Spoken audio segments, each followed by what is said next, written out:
What's up, guys? Welcome back to the Asia session stream. I hope you guys are doing great. Today, I did absolutely amazing on my accounts. I made around $930 on 550K Lightning funded accounts. I took a long at around 1027. That's the long that I took. I would say no, 1128. Sorry, 1128. I took the long right inside this fair value gap. I put my stop loss to break even pretty fast. Um, when this 1 minute candle pushed very aggressively, added to my position on the way down here, and ended up scalping this internal high. Uh, Amazing! It was just an amazing scalp for me. I am almost halfway to request $15,000 payout, so I'm gonna take things slow. You know, I have been in this position uh, a lot of times, and I know how to operate when I'm past. And I built some sort of buffer, um, so I'm definitely gonna take it slow. Keep risking around $1,000 per trade, not more. You know, I know myself. I know when I tilt. I know when I feel the need to revenge trade. So I've been in this situation. I fucked up multiple times, but I know how to manage myself now with the experience. So definitely looking to jab my way to the first payout after being put into the live account. As you guys know, I was in the live program. I took out around $13,700, which was a pretty good experience, I would say.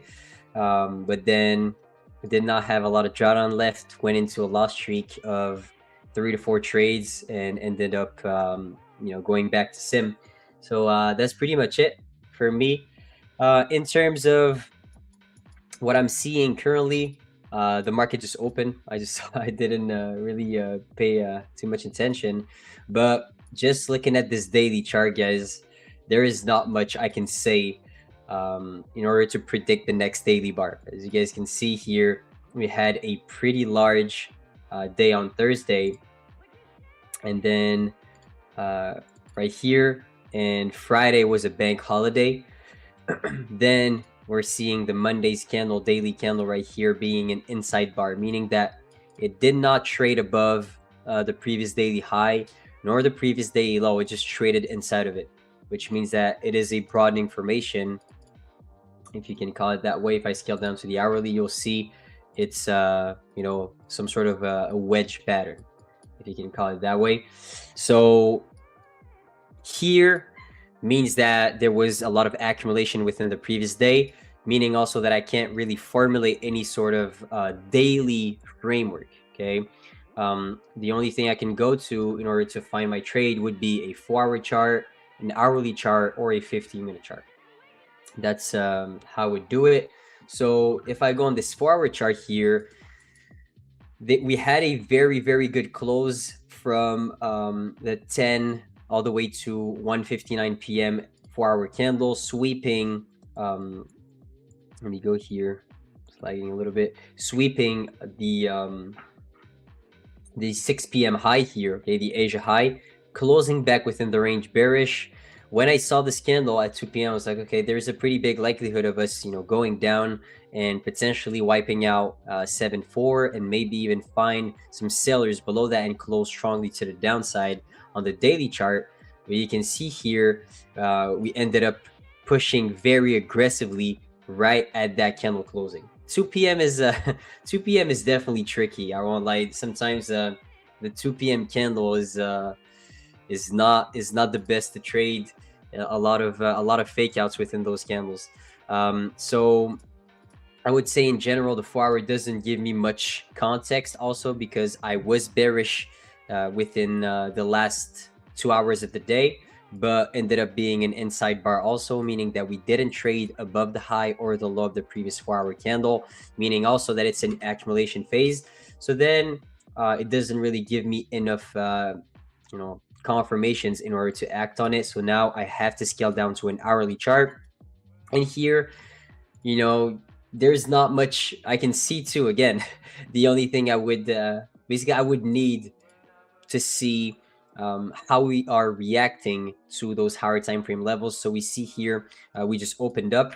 If we have a very big aggressive candle that pushes towards that PM high here, I will potentially take a scalp right back up towards 55.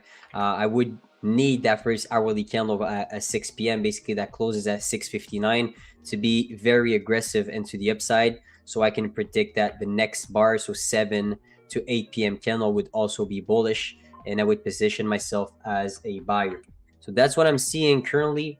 Of course, you guys know I am very patient if I don't have a daily framework being applied.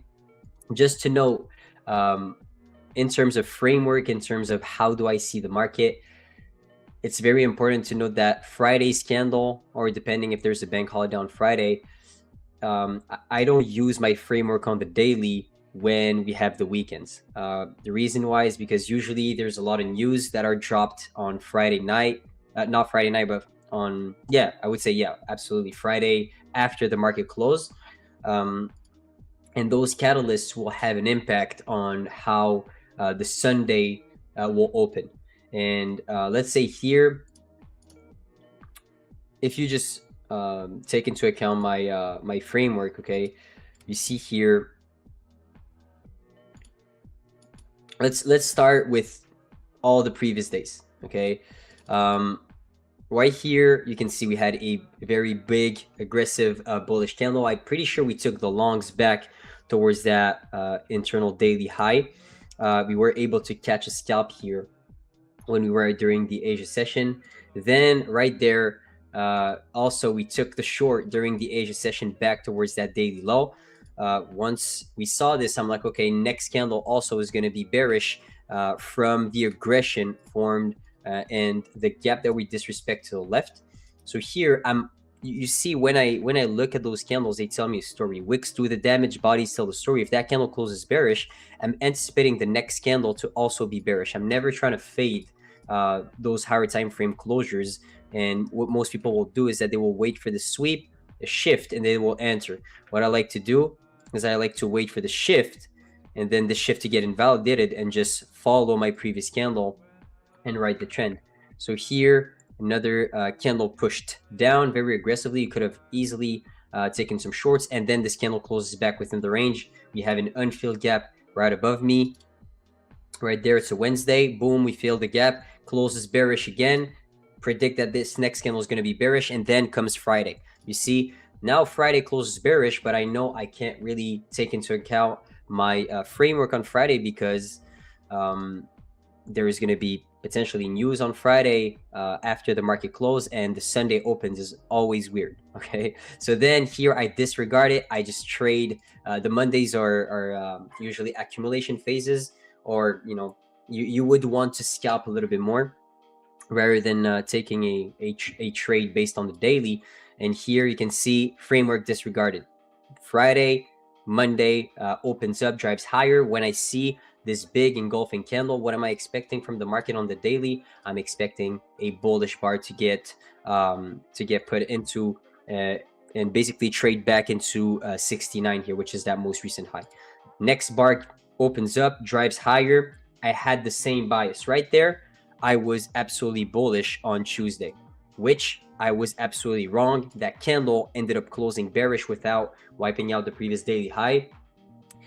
Within that Asia session, we did not take a loss because we did not have any confirmations. If I scale down to the hourly, we never truly had a good push that would have made us being squeezed, basically. So still the framework, if you just follow those candles for what they are, then potentially did not take a loss there. Then I remember on Wednesday, July 1st, I took a short right back down towards this unfilled daily gap and that daily low, and anticipated the next bar to be bearish from that capitulation right there.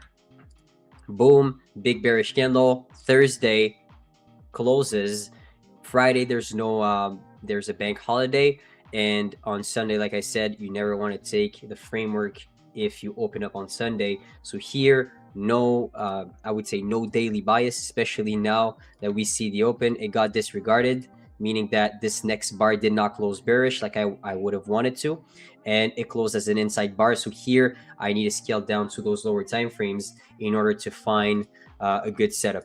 So now this was pretty much what I saw. Also on the weekly chart, very weird candle. We are accumulating, so there's not a lot of this is the moment where I would say those higher risk to reward traders will blow into will blow a lot of money, because price is just not going anywhere. There's no trends, there's no direction. So if you can cut your losers fast, then that's a good thing. But if you can't, and you just try to ride the trends, most likely you're giving back a lot of profits within those moments.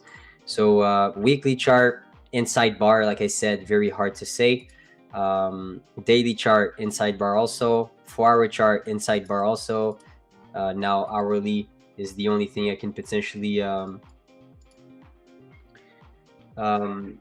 is potentially the only thing that I can take my trade off of. So let's stay patient. I basically just did all my analysis, everything that I say, everything that I see, sorry. And yeah, what's up, chat? How are y'all doing? How did you guys do today?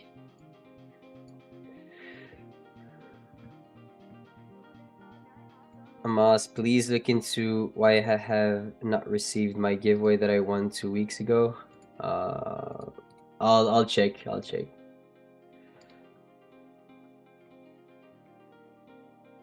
check, definitely. One thing though, I'm pretty sure, like, that's just my opinion. But like, if you lie about you receiving a giveaway when you didn't, I mean, I swear you should get like banned for like 30 days. That's my opinion. Because everyone can start doing this, and it will be just, it would be messing with the brand. How are you? I'm doing great. What about you, my brother? Yeah, Ronaldo's out. He is.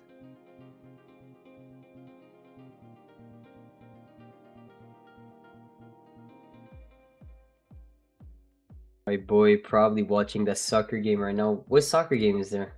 Is there any games right now? Pretty sure there's no games. I just watched Portugal against Spain. It was very boring.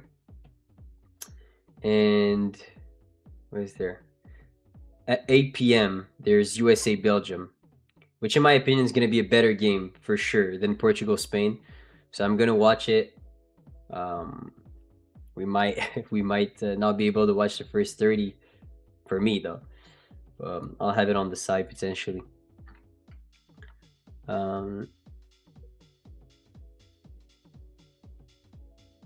Great videos on Chart Academy. Appreciate you.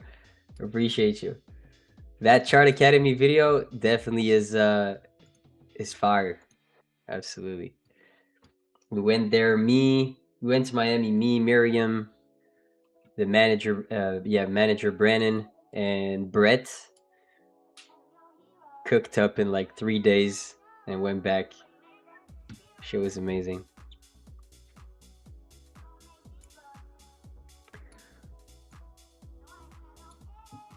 Respect them all. You just played versus Spain an hour ago, and now you are here with us. There's probably someone thinking that I'm Vitinha. I don't even look like him.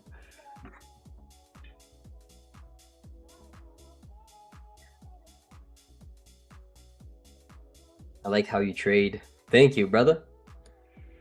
The way that I trade is a little bit more mechanical. I don't give too much place or, too much room for discretion or decision making. I prefer just having a system that I can back with data, and when I trade, I know it worked in the past. So I have a thesis on why the market moves from A to B, and I just act on it. It's way easier for me to stay consistent and also just follow my rules in the long run. When I traded with discretion, I always second guess myself, and also, when there's going to be a loss streak, like there's always going to be a loss streak with every system, you know, but when you have discretion within your system and you get into a loss streak, there's kind of nothing to lean back on, um, and make you feel better about that losing streak, you know. uh, when I'm in a losing streak, I always look back at my data. I'm like, you know what, I'm chilling. It happened to me in the past. If I keep trading the same way, I'm gonna get out of that, you know. But if I didn't have that, it would be very hard for me to go past some drawdown for sure. Definitely. Let me, you know, I'm hiding the indicator, guys.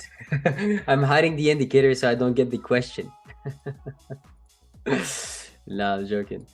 But that could be a good strat, especially for the beginning of the stream, bro. Could be a very good strat.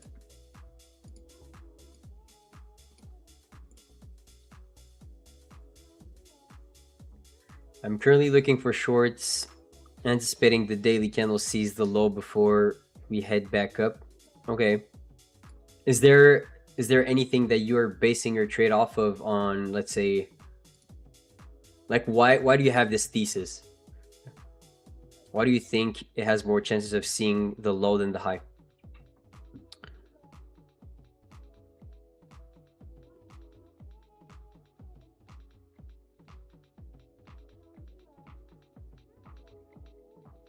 Watch your Chart Academy segment and it was amazing. Definitely will be watching it again.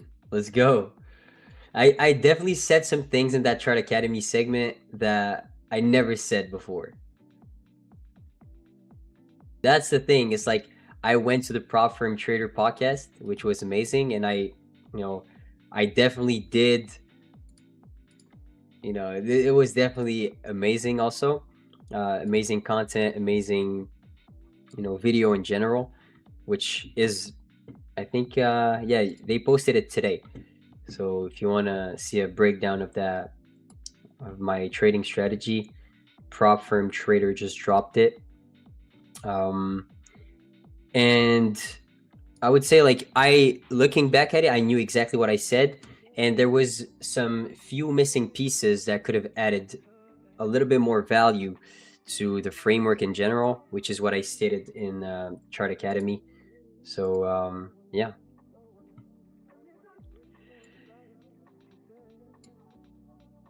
I have no clue what the dude is saying, but I'm in longs. All right, brother.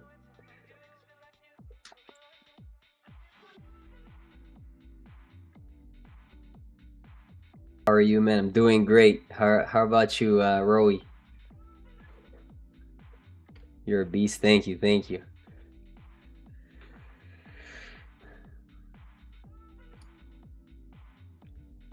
We waiting for it to break out. Hopefully go and retrace back up. I would want to wait for this first hourly candle to give us a story, um, before taking any trades. I would say acting on a 15, especially within the first 30 minutes, could be very bad if you don't have the right daily bias. For me, I don't, you know, I don't think there's more chance of seeing the high than the low, or the low than the high. For me, it is an accumulation phase. The distance between the close and the high and the close and the low, you know, is, of course, there's less distance to travel to reach that high. So I would be tempted to say that there's more chances of us seeing that high, but it's very depending on the amount of aggression we see from the open and how strong we close within that wick. So for me, let's say, how do I see it? The closer we get to one of those highs, the more chances we have of sweeping it. So like we have this high and we have this low. So just based on the power of three in general. So if you think this high will get taken out, then what you would want to see is either us breaking right now very aggressively and get past 50% of that wick, and then trying along with your stop loss here and take profit there. Or one thing that would be very good though is us digging down aggressively right back below that opening price, trapping sellers. And once those sellers get trapped, you have enough fuel to see an aggressive move to the upside very fast, where you can manage your break even in a different way. So that would be more of a scenario that I would like in general. Fake out, then distribution. But is there a way for me to frame it in the first place on the daily based on what I'm seeing? Hell no. It's like, this is an inside bar, has it's very wicky. So, you know, no matter what I say here, it doesn't truly make sense on the daily. so like, that's why I'm gonna be basing my trade way more on the hourly and the 15. Are you gonna wait for the hourly candle to close yet to see who's in control of the first hour? See where my next hourly candle will most likely go to.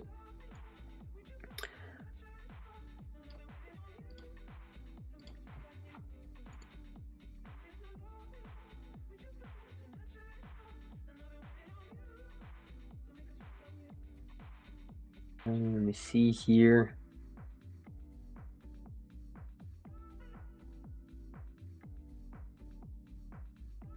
What do you think about gold? I'm gonna take a look at gold in a few minutes. Just let me read other comments. What is the setup you are waiting for in Asia? There's no context on the higher time frame. Depending if I see where the daily candle is most likely gonna expand, I enter very aggressively right at the open. But here, since it's an inside bar, I'm waiting. All good here. Vacation in Greece. Let's go. That's cool. I won last week with you and still didn't get my 150K. You're gonna get it, brother. I remember your name too. I remember your name.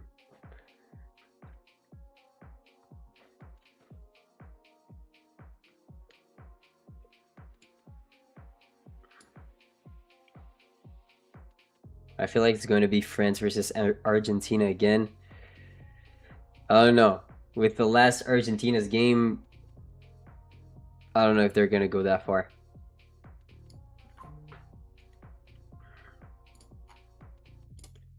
Moss, my brother, how are you? I'm doing great. I was $400 away from blowing my eval, but came back and finished $1,300 in profits. Was one hell of a roller coaster. Shit, the amount of times that happened to me. Good stuff, brother. Came back. You're gonna sleep well tonight. That I know. With the amount of stress you went through, you burned a lot of calories. I am going to throw some money on Egypt. You better. I think you're better off just donating that money to charity at that point.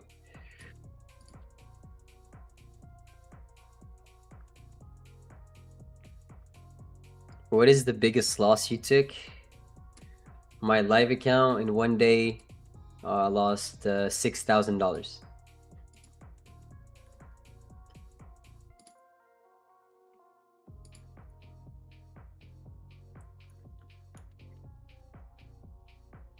Mechanical is good, but I can tell you are very into it. You take it seriously. Yeah, absolutely. Absolutely. I took it very, very far in terms of time, in terms of a lot of different things. Amos, I see your episode on Trade Academy now, and I misunderstood about fix the stop loss base to TP not on protected area.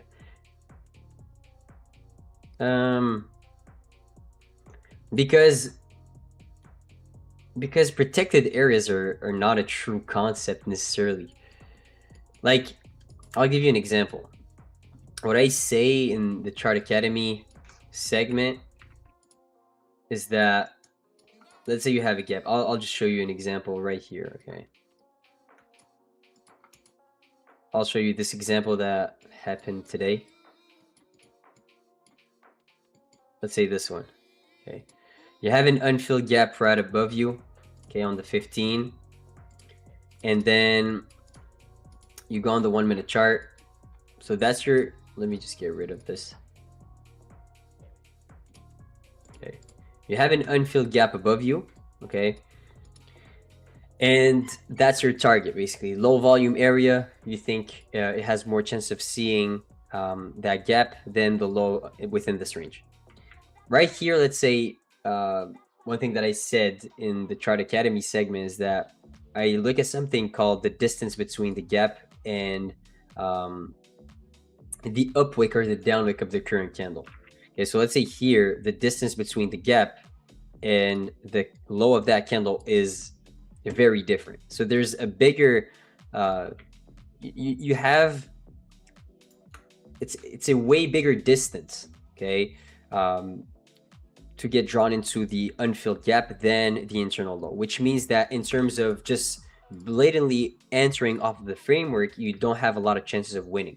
So what you would need to do is wait for us to get back up and break structure to the upside and invalidate basically those bearish PD arrays. Okay, so let's say here what I would do, let's say we break structure to, let's say we accumulate, manipulate to the downside, push up right there.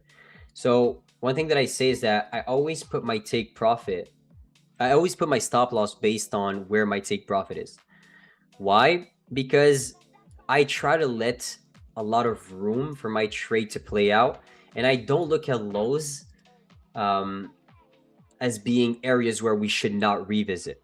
Okay, I know that lows are very good areas to see bounces and just trap buyers that were way too aggressive within this entry and put their stop losses right there to then drive up. So one thing that I want to do is have the widest stop possible and don't really give too much emphasis on the 1 minute chart and give it a little bit more room based on the framework. That's really where I am. That's how I would explain that to you.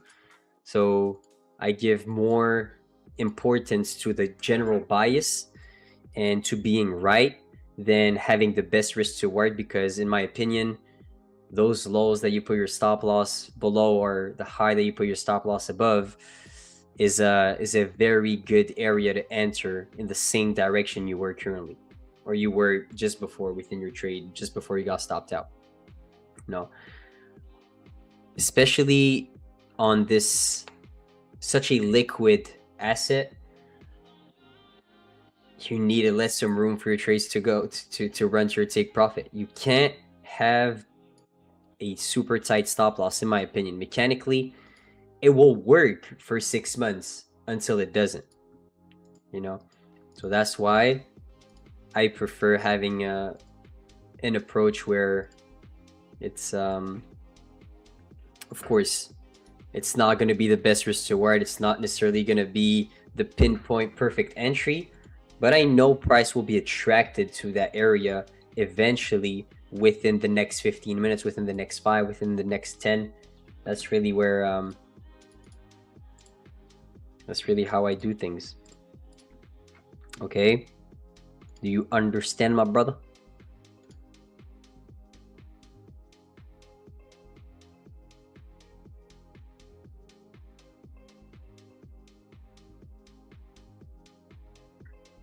Why do you guys trade the session?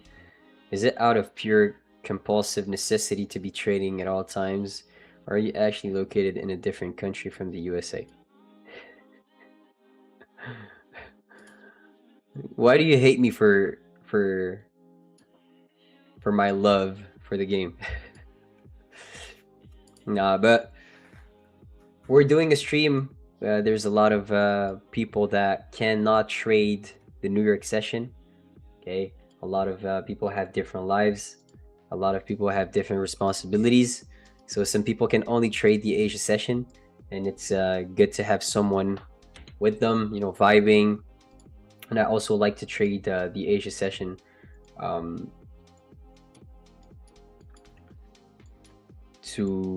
with one of my strategies, exactly the same framework that I use in the day, but just based on higher time frame candles. That's pretty much where I stand on that. So yeah, so it's not really out of compulsive necessity, like you said. It's more about supply and demand. It's more about order blocks.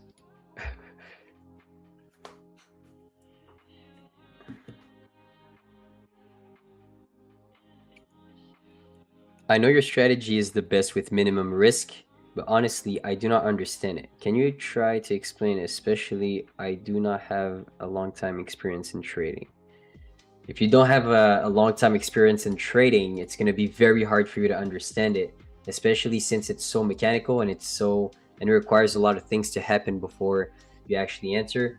I would highly recommend you to look at the videos that I put down on my own YouTube channel and also on Tradeify TV's YouTube channel.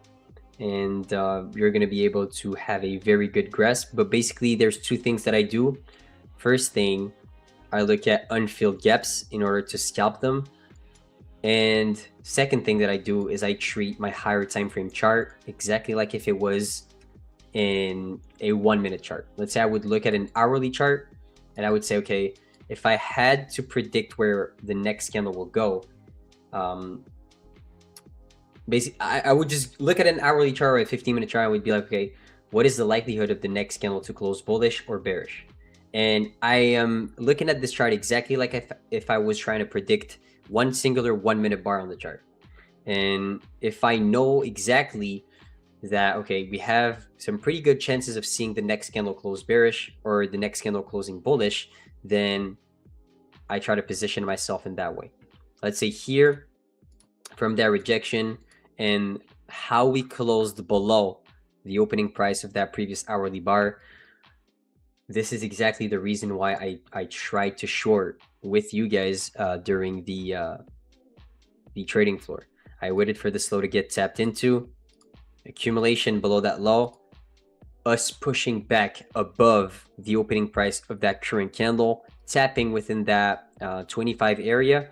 And once we had that bullish market structure shift, waited for it to get invalidated, entered on the squeeze, and positioned myself as a seller, basically anticipating that the high within this range, formed within the previous hourly range, was going to be the upwake of a future bearish bar. So instead of playing the reversal, I'm playing the continuation of the same exact move.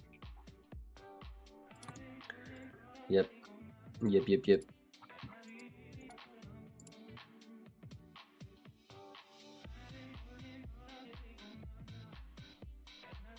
Are you getting tired of explaining that, man? Part of the game, I guess. Nah, I'm not. I'm definitely not tired of it. That is basically my life within the last 3 years. I can't really get tired of it. Plus, I mean, I'm tired to speak about trading to my friends, genuinely. But to you guys, it's so different. It's like,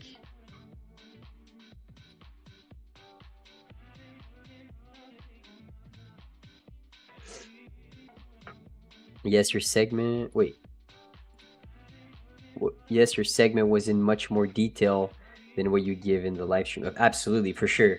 It's like if I have a whole video dedicated to strategy, you know, it's gonna be you already know I'm gonna spit.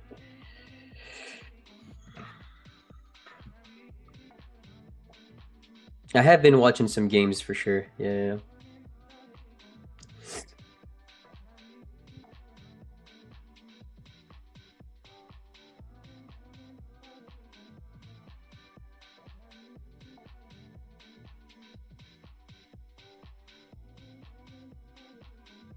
Well, even though we closed inside, we opened on continuation and struggled at that 30K level. Sunday actually played the rejection here.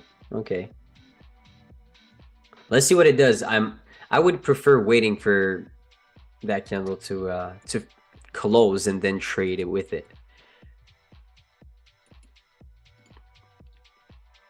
So you said you're in shorts. I mean, I don't hate the shorts, really. I don't hate the shorts. The thing though is I'm more of a I wait for confirmation guy. We get very close to that low and then I just scalp that down move. That's pretty much what I like to do.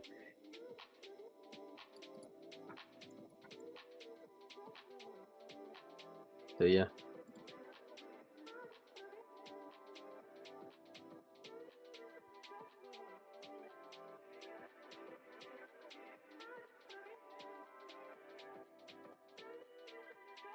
Did I close my sell position?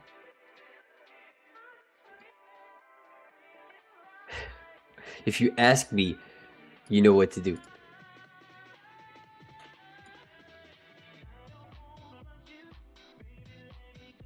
Now France and Morocco are playing. Who do you want to win the match? I always like upsets, so I would want to see Morocco win against France. Do I think it's gonna happen? No. I genuinely think it's not gonna happen. No matter how hard they try, I think it's two different teams. Like there's levels to this, and I think it would really surprise me if they are able to win. Then I really don't know what to say. But I don't see an African team beating France. Absolutely not.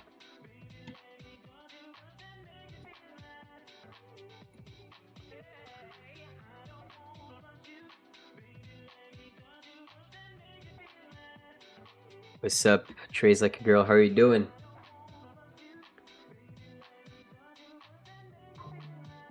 I think Egypt will knock out France. Sorry, brother. I know an Egyptian when I see one. Hell no.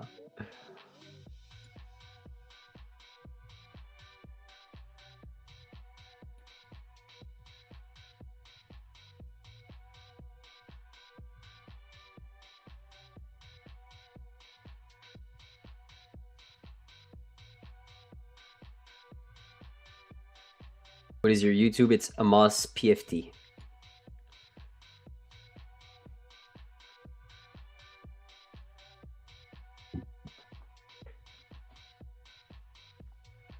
Let's see if I can bring it a little bit closer to us.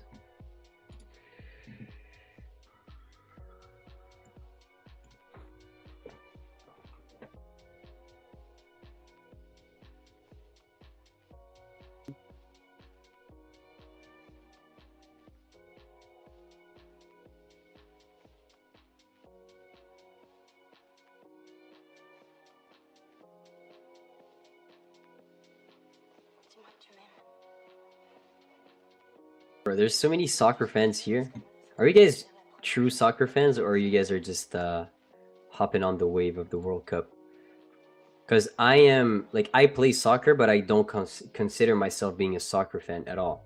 Like, I don't watch any games or like follow any teams, you know.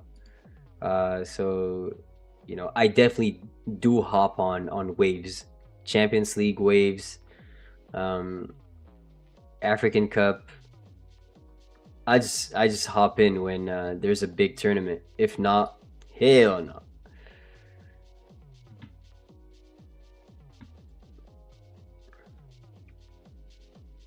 Hey Maz, do you stream the New York session on your own channel? No. I do stream a part of the New York session on Tradeify TV from 12:30 to 1:30. It's a segment called the Trading Floor.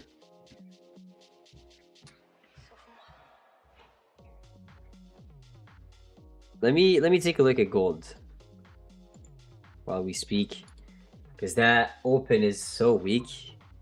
It's definitely not the best.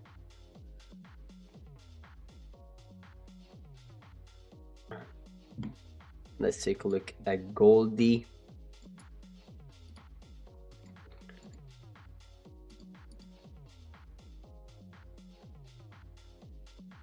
What the hell is this?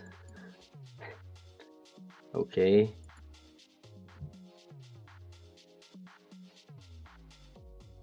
Not, you know, not necessarily the type of open that I would like to see after a good strong push on Monday. I would say like it's a pretty weird daily candle too. Like we did close bullish, but it's pretty weird. It went both ways. Yeah.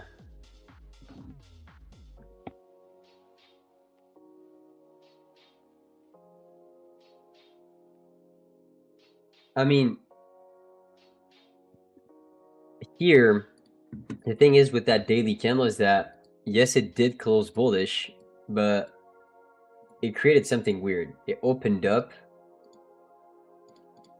So we had a high right there. We opened up, we accumulated, we swept that high, distributed to the downside, and then on the pullback, we closed bullish on the daily.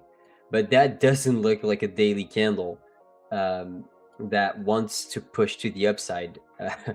If I go to the lower time frames, which is pretty rare, they're gonna see those kind of distributions.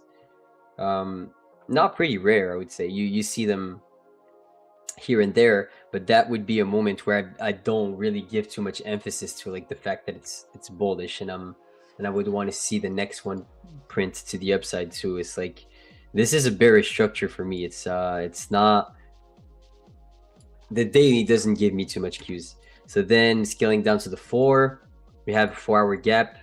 This previous 4-hour candle closed bullish. We could definitely see a nice move to the upside from that. Best thing to do would be to wait for the next 4 hour to either get past that gap, close strong and bullish, to then anticipate the next 4-hour candle to push to the upside and potentially wipe out those highs above us to continue that uptrend, or potentially sweep that high, tap into the gap, close back bearish and basically very strong, and then aim for those lows.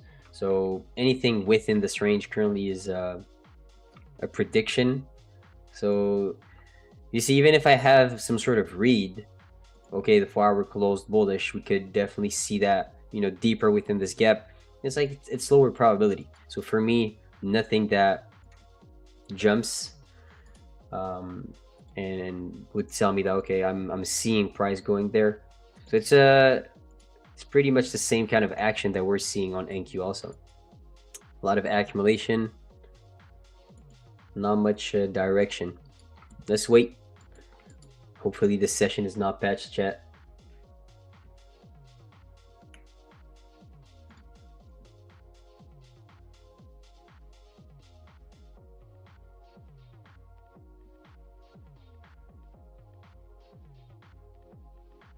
I've played since I was 5.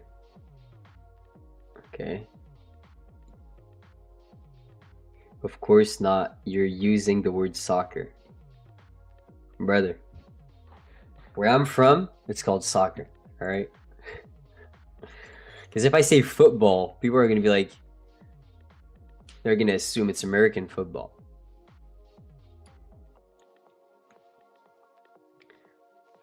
I played semi-pro and college ball. Sheesh. Guillermo.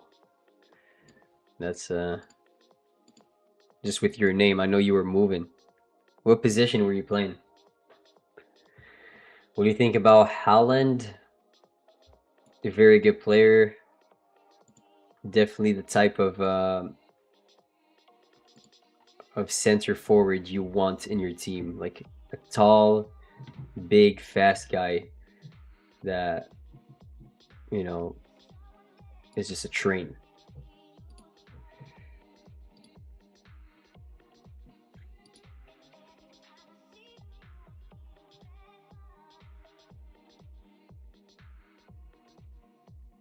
Okay, how many likes do we have? Let's start bumping the likes. Okay, first like goal, chat. We're gonna do 250. Okay, first like goal 250. At 250 likes, I'm giving away 150k select account. And how many accounts did we give away? We give away so many. We don't care. All right, 250 likes, giving away 150k select. So come on, I think we can do it, chat. We're vibing. Still waiting for a trade. Nothing. I don't see anything currently. You know, for me to take a trade, I would need at least that hourly candle to close. Show me the story for the next one.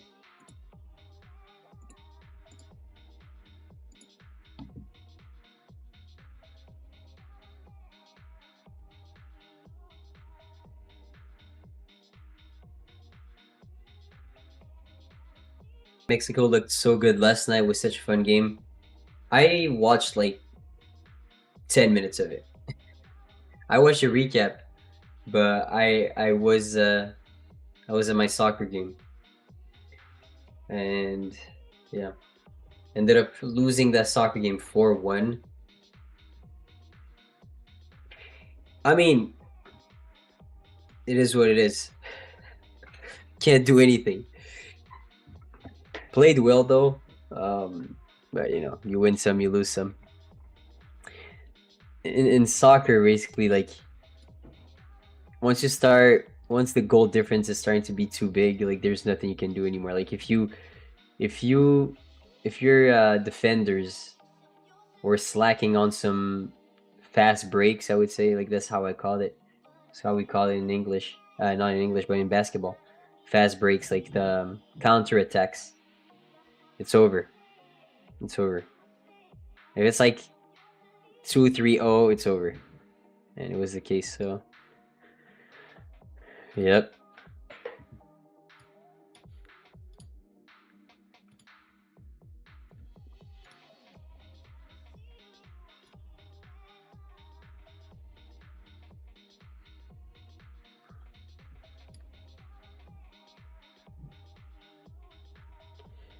Can you tell us about the story of how you became a partner with Tradeify? Yeah. So started started in like December 2024. I just DM'd Brett on Twitter. I think I had like 12 13k followers at the time.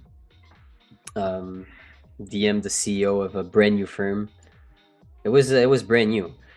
I think it was like 3-4 months old, and really liked the fact that the firm had like the at that time. I remember it was there was a lot of different things happening in terms of the payout being denied, sorry, payout denials, and you know, sketchy things going on in the space at that time, like end of 2024. So when Tradeify came in, they came in with the brand of like, we're not going to deny your payouts. So like this gave them a very good advantage on the market, because people were like, okay, right now we're scared, but you're basically promising that you're not going to deny our payouts. So I really like that. So I DM'd Brett, and I started just being a normal affiliate. So like just damn, the hell. Currently seeing price crashing down on the hourly. Finally some freaking movement. Thank God. That is crazy. That is crazy. So yeah, I started as a normal affiliate, and then at a certain point started to get a lot more traction, and then I was like, hey, can we be exclusive? And he was like, yeah, hell yeah.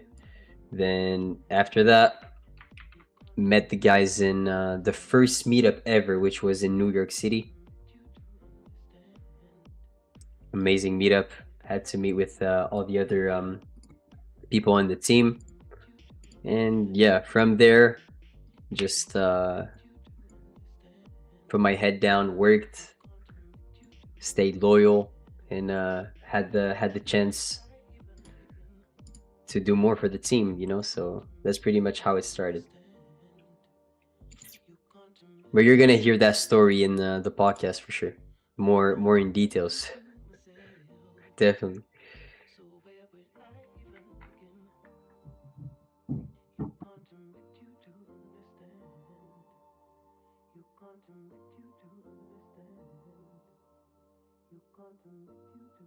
Imagine 50k lightnings. Oh hell no. I think I gave away one. Did I gave away one last week. Pretty sure of that. I like how that first hourly candle is pushing it. I like that. I might take a trade chat. as soon as it moves,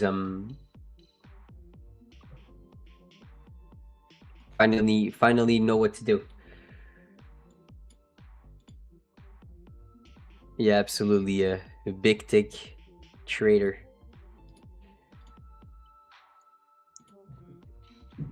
Exactly that. Could NQ reverse and inverse those Pharrell gaps on the 1-minute chart? I'm gonna wait.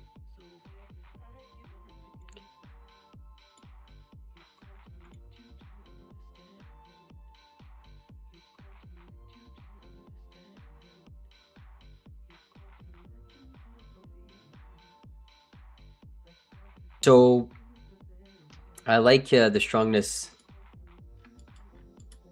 from the sellers here. They're pushing price below the 3 p.m. and 4 p.m. low, seeing some aggression. I would want to see us hold that gap, break lows again, and potentially then take a scalp back down, predicting that we have some chances of hitting 82. That would be my my trade, but we need to wait. A lot of things can happen in 10 minutes, so let's stay patient, my brothers. Looks like a fake dump. It could. It could. Let's see.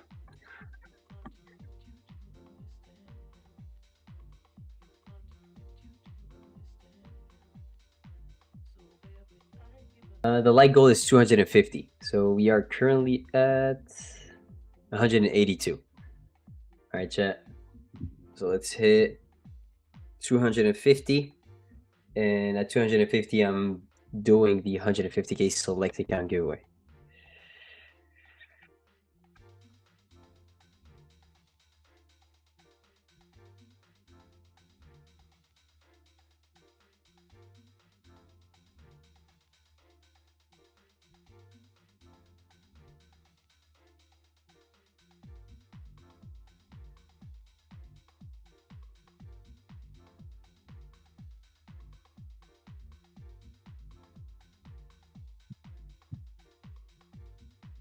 Hi guys, have you taken a trade yet since Asia opening? No, we're still waiting for the hourly candle to close and give us some direction for the next hour. So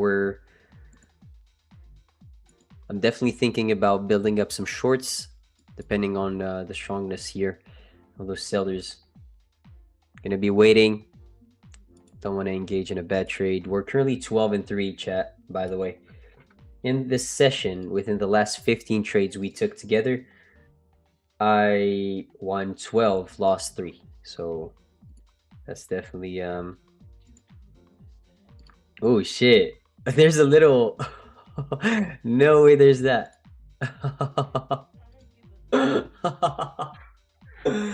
Sheesh.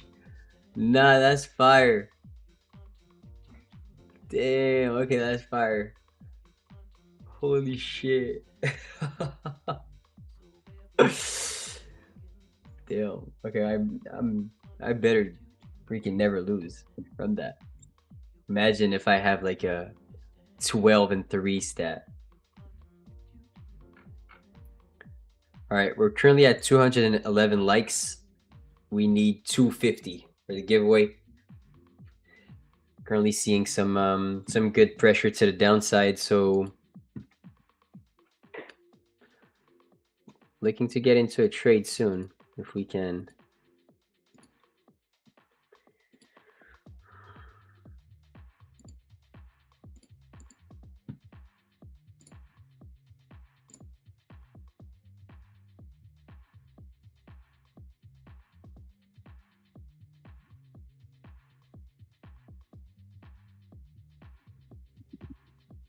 Does it have a delay? I mean, slight delay, but not much.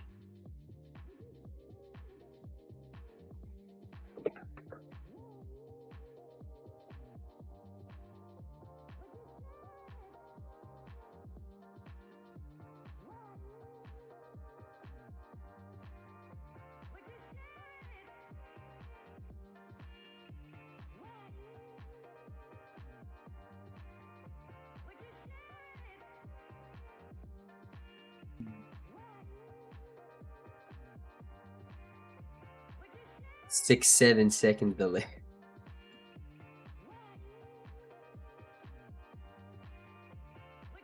All right, good push so far. I really like how weak we are currently. On that daily bar, we're below the daily open. Doesn't really tell us much about what's going to happen. Would really want to follow structure more. So just here, if I was looking at a 1 minute chart and I saw this candle closing, I would think we have more chance of hitting those internal lows and seeing a bearish candle print from that aggression than otherwise. That's just how I see it. So then I will potentially take a sell within that structure, position myself as a seller on a squeeze level, predicting that this will happen. It is a little bit premature to answer now. A lot of different things can happen, so I'm gonna wait for a good entry, and once I have it, I'm gonna stab it.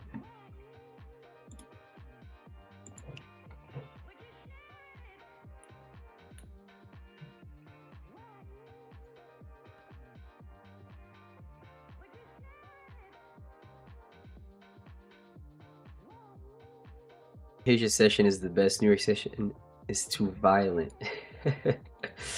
Too violent for me.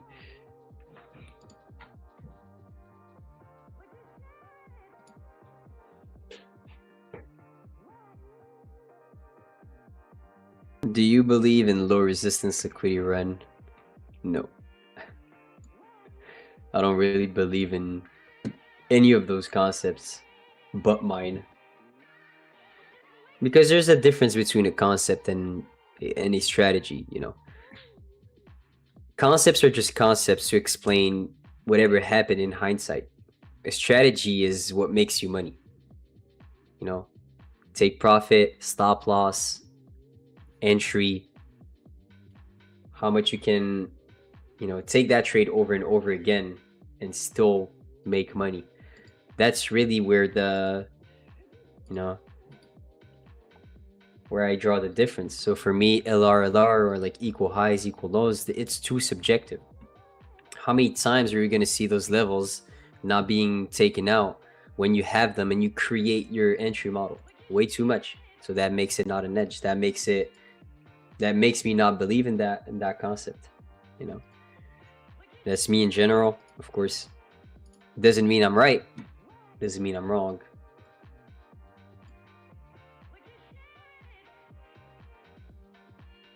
Finished my short, $160 on 5 accounts, done for tonight. Gonna watch USA Belgium game. Good stuff, brother. That's amazing. You know, a little 150, 160. So your winning day. Are you doing this for because you already have a buffer?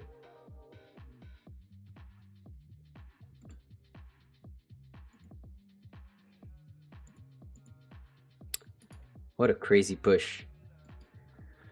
Are we not gonna see any pullbacks? Come on, man.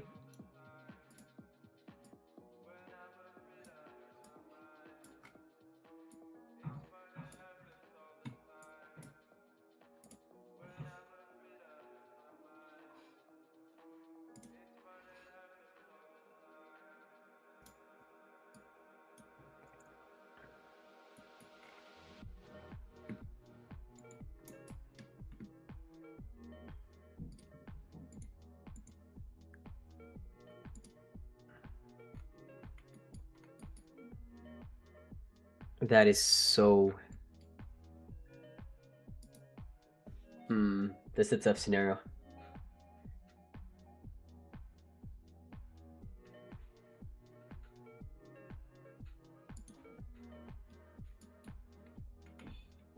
I'll answer a short right there.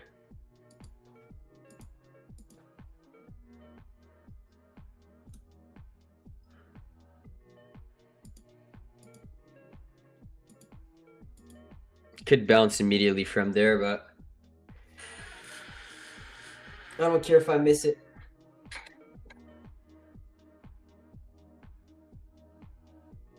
Back hurts.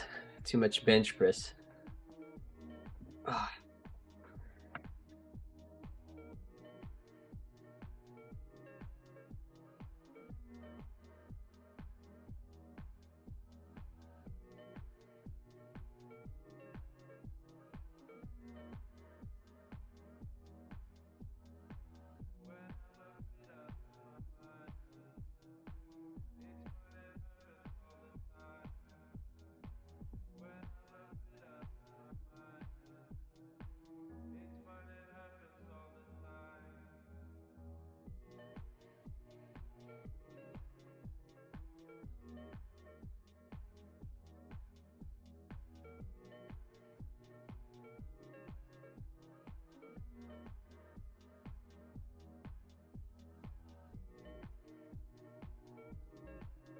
Not enough bench press, you mean?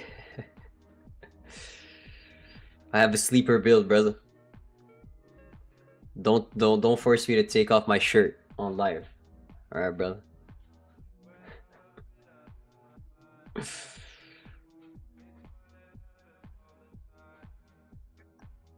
We don't want to see us retrace back here. We definitely could bounce from that exact level right now, especially seeing how aggressive that last bar is. We could, man. We could miss out on that one. It looks like we are. Looks like we are gonna miss out on that one. We're missing out. The FOMO builds up. We are not. We're definitely not missing out on that one. Come on. Come on, pick me up on that 5-minute.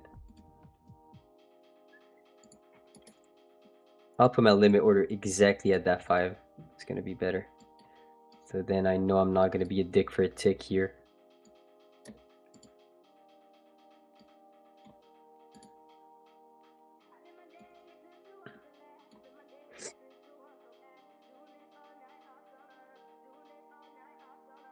I have a bad feeling about this trade.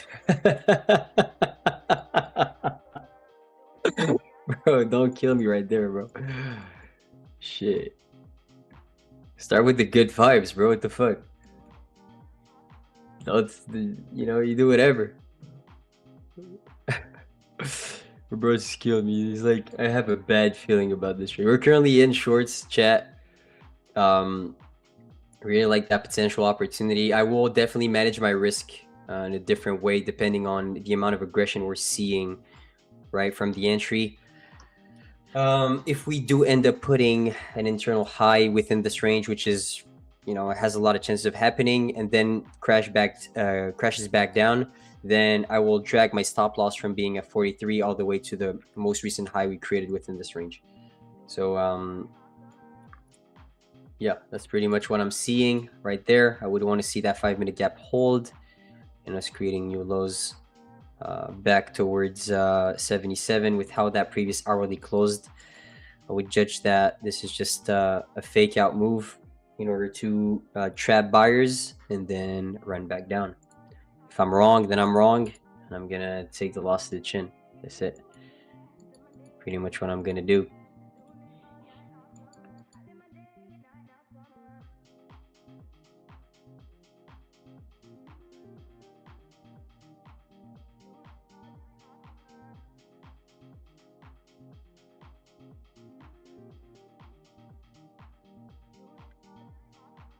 First 5 is kind of important though. I would want to see us being able to reclaim the open of that 5.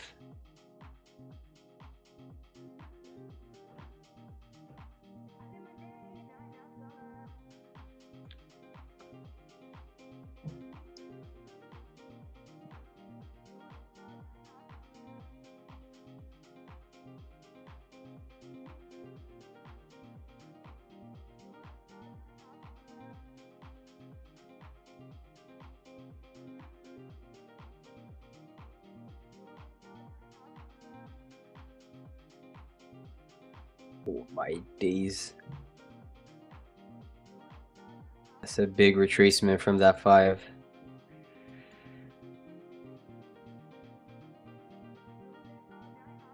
That's definitely a pretty big retracement.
First five did not close the way that I wanted.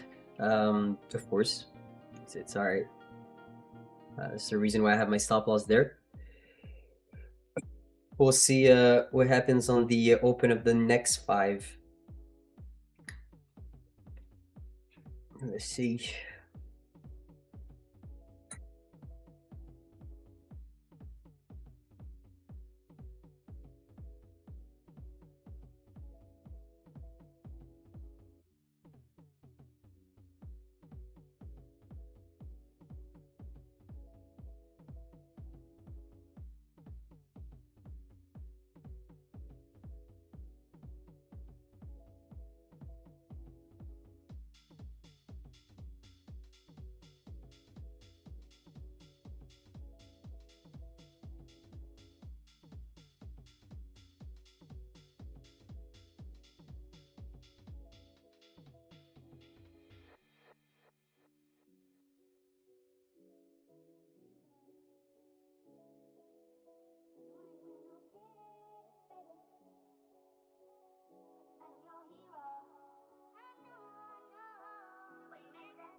By the way, we still have the like goal to reach. All right, let's not forget about this because we're like 700 on the in the chat right now.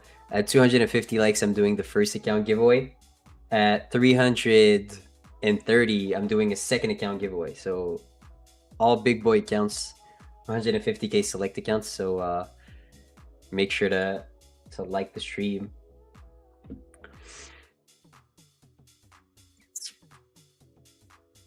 Pretty deep retracement within this range.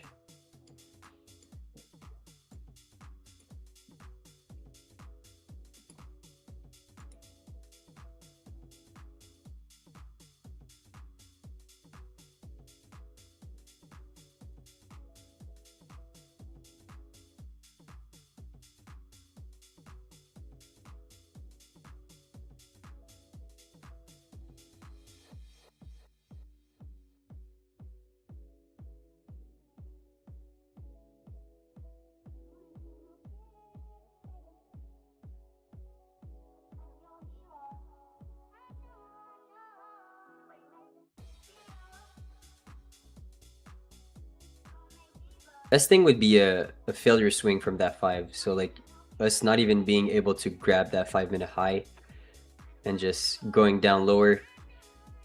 And once we can see a 5-minute candle closing below, I would say 05, my stop loss will be trimmed back towards 29, which is going to be very good for me in terms of risk. So like I'll be risking 300 in order to make 6. So we're currently within this 5-minute gap. We could need this block of orders right there at 31. We're gonna have enough fuel, but you know, that's a pretty big level. If I did not enter here, there's quite pretty big likelihood of me not being able to be in the trade.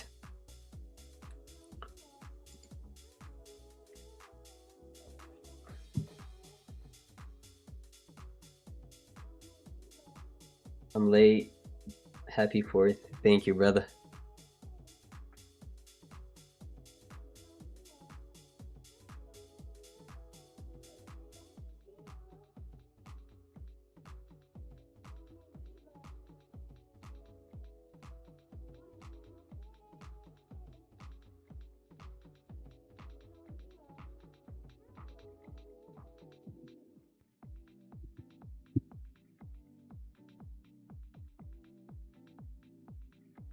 It's not that it retraces that I like feel a certain way, by the way. It's like most of my entries are absolutely not top and bottom tick. I don't have precise entries, and that's for a reason, you know. I just, when I see aggression from buyers, you know, it is a good thing for me because I know if I'm right, then it's going to be a pretty huge sell-off from that exact moment because of the fact that they're going to be squeezed. So really clean push right there on the 1. Hopefully we don't bounce from that level.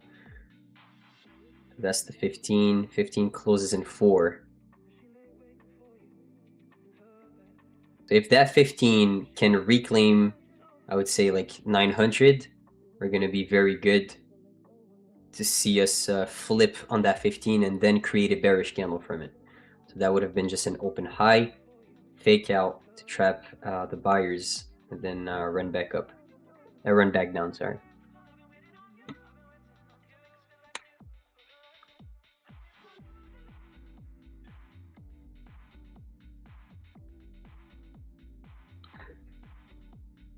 Huge level right here. This level is huge. Huge, huge, huge. It's either that 5 ends up, you know, opening up higher, or we just squeeze all the buyers right there from that print.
$15-minute bars closing in the next 3 minutes and 30 seconds.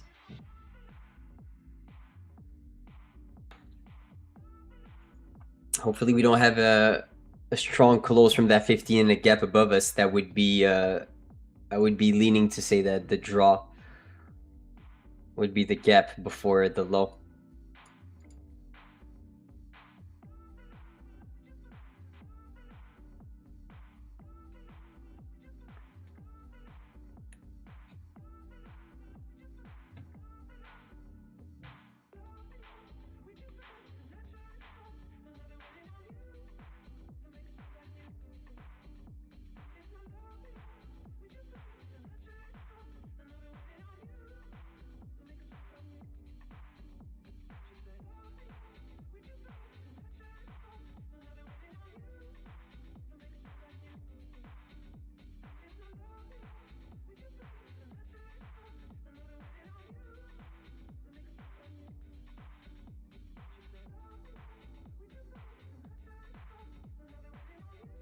Once we start trading below 98,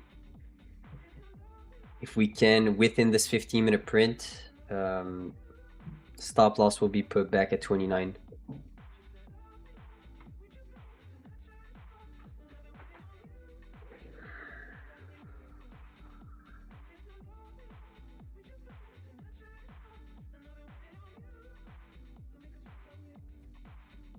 Big movement right there. 12.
$15 is closing right now.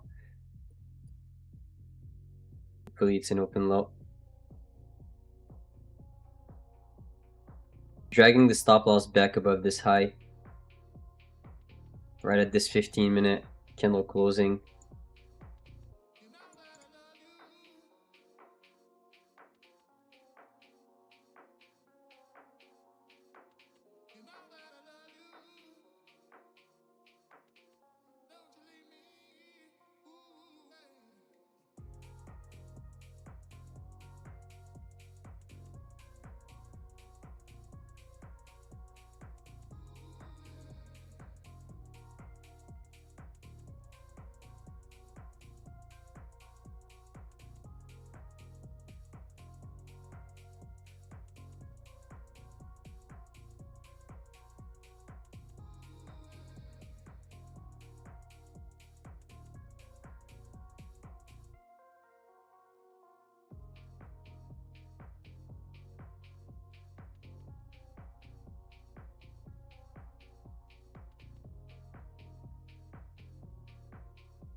Doesn't look too bad, but that 15 closed as an inside bar with an unfilled gap right above us.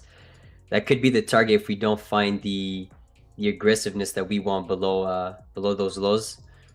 I mean, that 15-minute bar opened with no upwick, which is a very good thing during the Asia session.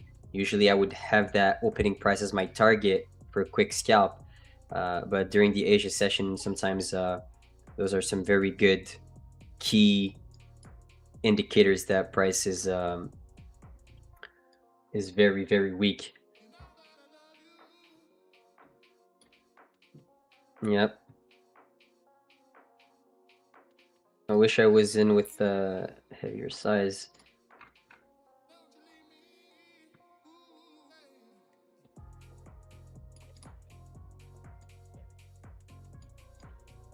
You know what I'm gonna do, chat? I'm just gonna leave right there, just for a quick 1-to-1. I'm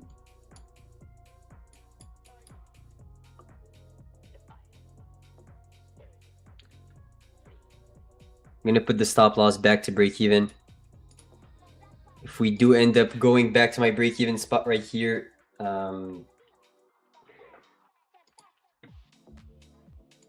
that would be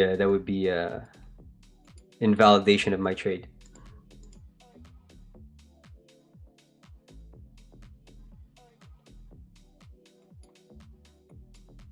Come on.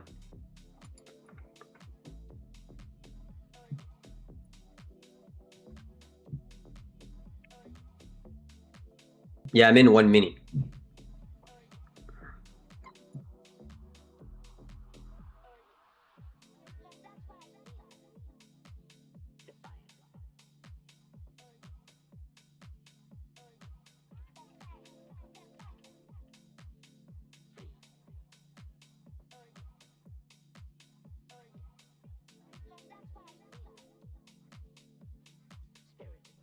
Swept that 15-minute low, immediately bounced, which is not the best, but come on. We got to see the push here. Can we make it?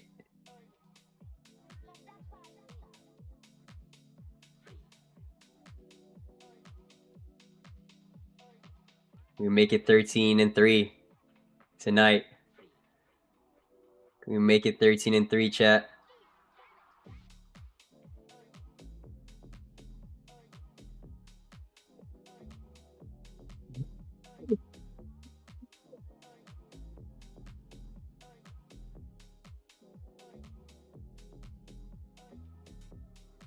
Come on, boy!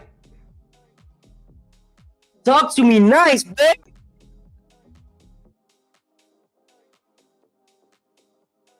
Still off after 2. God damn! Nah! Can we get some W's in the chat? Bro, 13-3. 13-3, bro!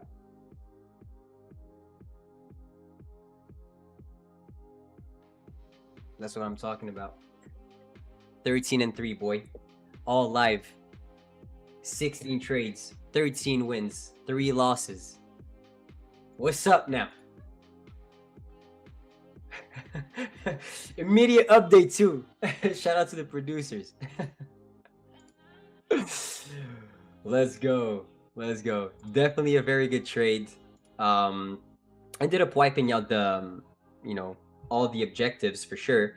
But like I said, my objectives are also going to be based on how deep the retracement was within the range.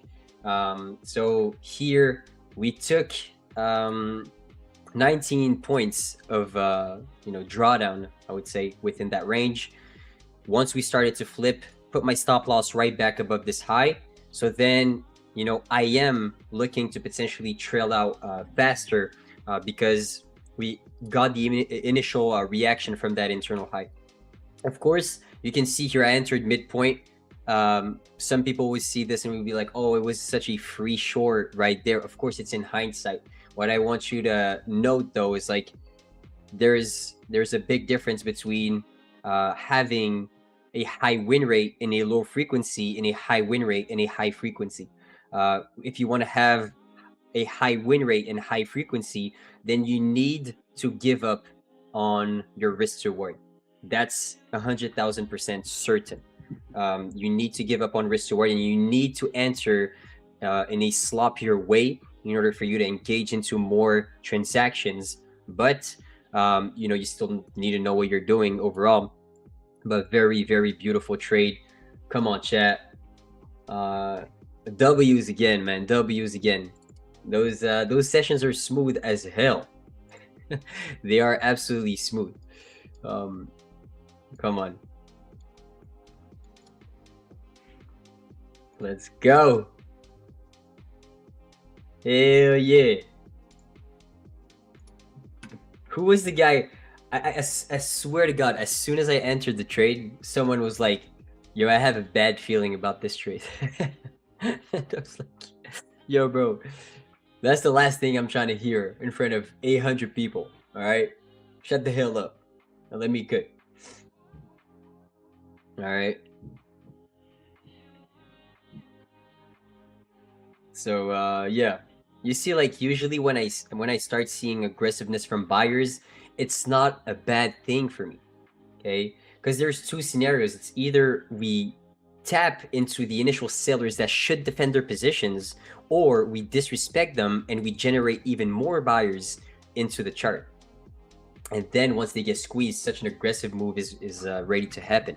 So like drawdown for me is normal. Like I cannot top and bottom tick entries. I don't have that ability, unfortunately. I was not born with that. And yeah, let's go. Come on, boy. We could make a clip. I think we could make a clip for like Instagram every time we stream. I'm gonna learn how to do a backflip, chat. I told you. I just need to. I just need to. That's gonna be my classic soon.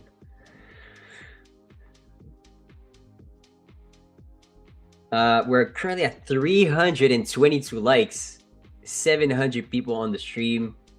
If you guys didn't know, I'm streaming Asia session from 5:55 p.m.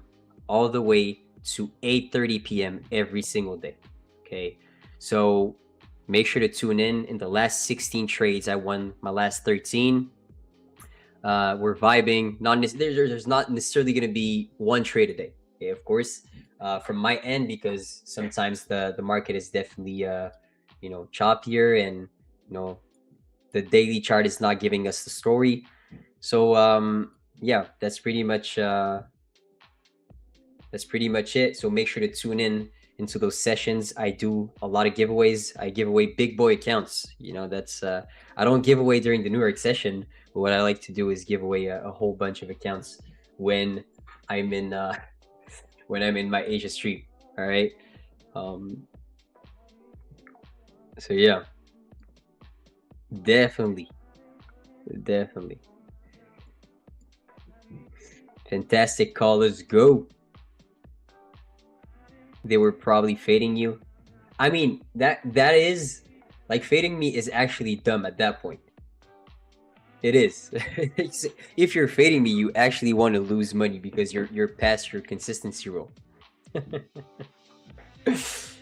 I mean, 13-3, boy. You're trying to fade who? Don't mess with the moss. Let's go. W, I have a good feeling about this trade. You should. What is your biggest payout? 15,000 on Tradeify. 150k, 550k lightning funded accounts. I received, I think, like 3 of them like this.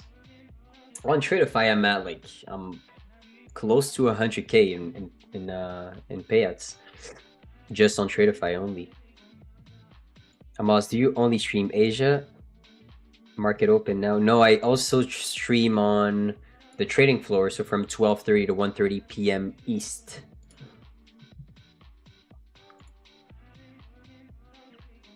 Yeah, I need a money gun. Maybe I'll do the money gun. No, actually no. No. The money gun is too much work. Hell no.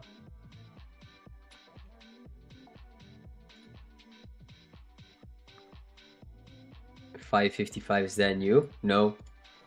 I mean, it's always like 556, 557 maybe, you know. But like always before 6 p.m.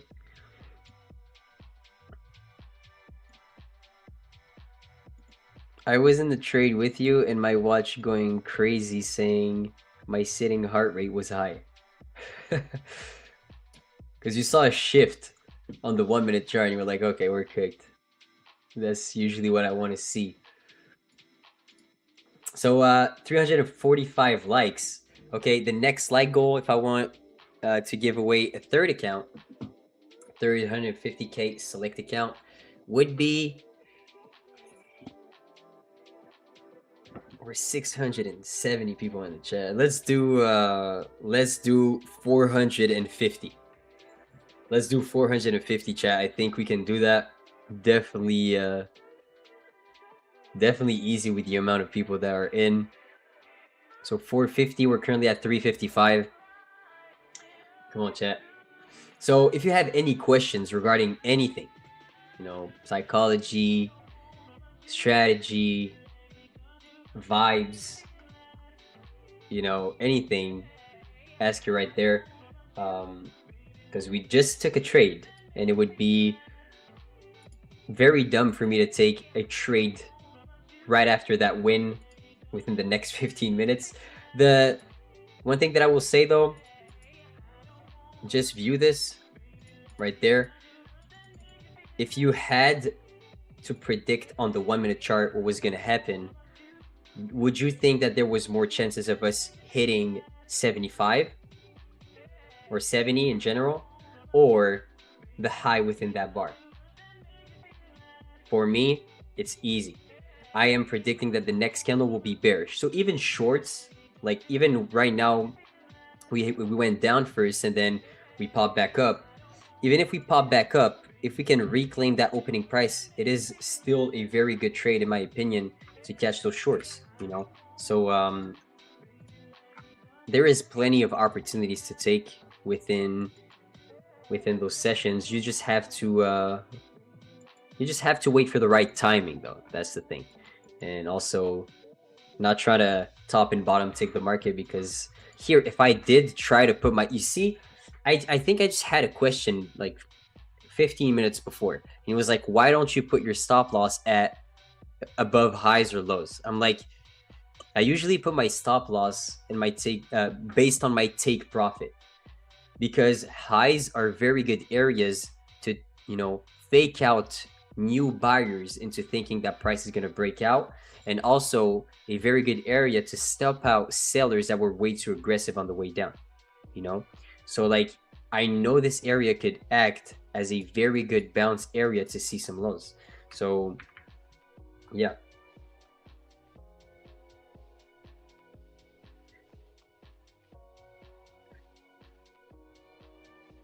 Yo, Moss, you're ignoring me, bro. What team are you supporting? I literally said it. I said it, bro. I said I would want Morocco to win. I got Morocco. I got Morocco to win, my brother.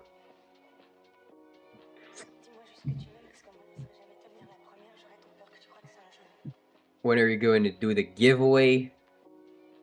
You know, for the, you know, the health of my chat. Let's do it at the end. All right, we're at 379. Let's do 450, chat. 450, and I'm doing a third 150k select account giveaway. Okay. Yeah, exactly. I want to root for the underdogs, even if I'm, you know, I speak French. You know, I would want to see the underdogs win and an African country win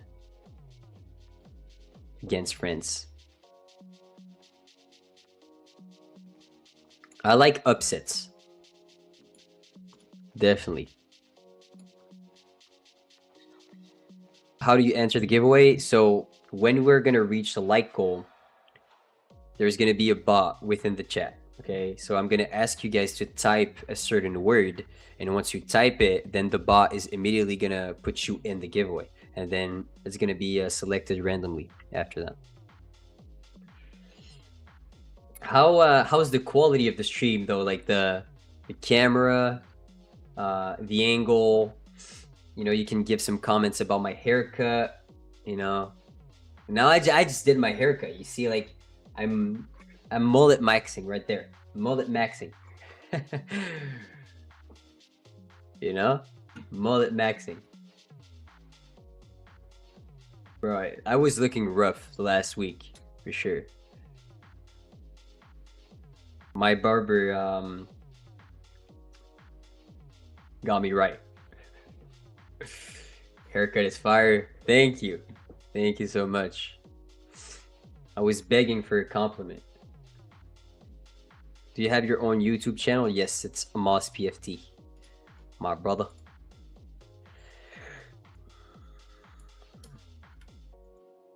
How did you learn to trade, and what would you recommend for someone who wants to be like you one day?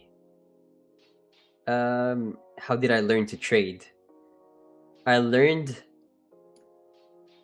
would say a lot of it was self-teaching. So I learned the basic concepts on YouTube, and then instead of risking my own money immediately, I used two things. I used prop firms, so Tradeify, in order to, you know, build consistency within, you know, accounts that are way cheaper than actually losing your own money within the live markets.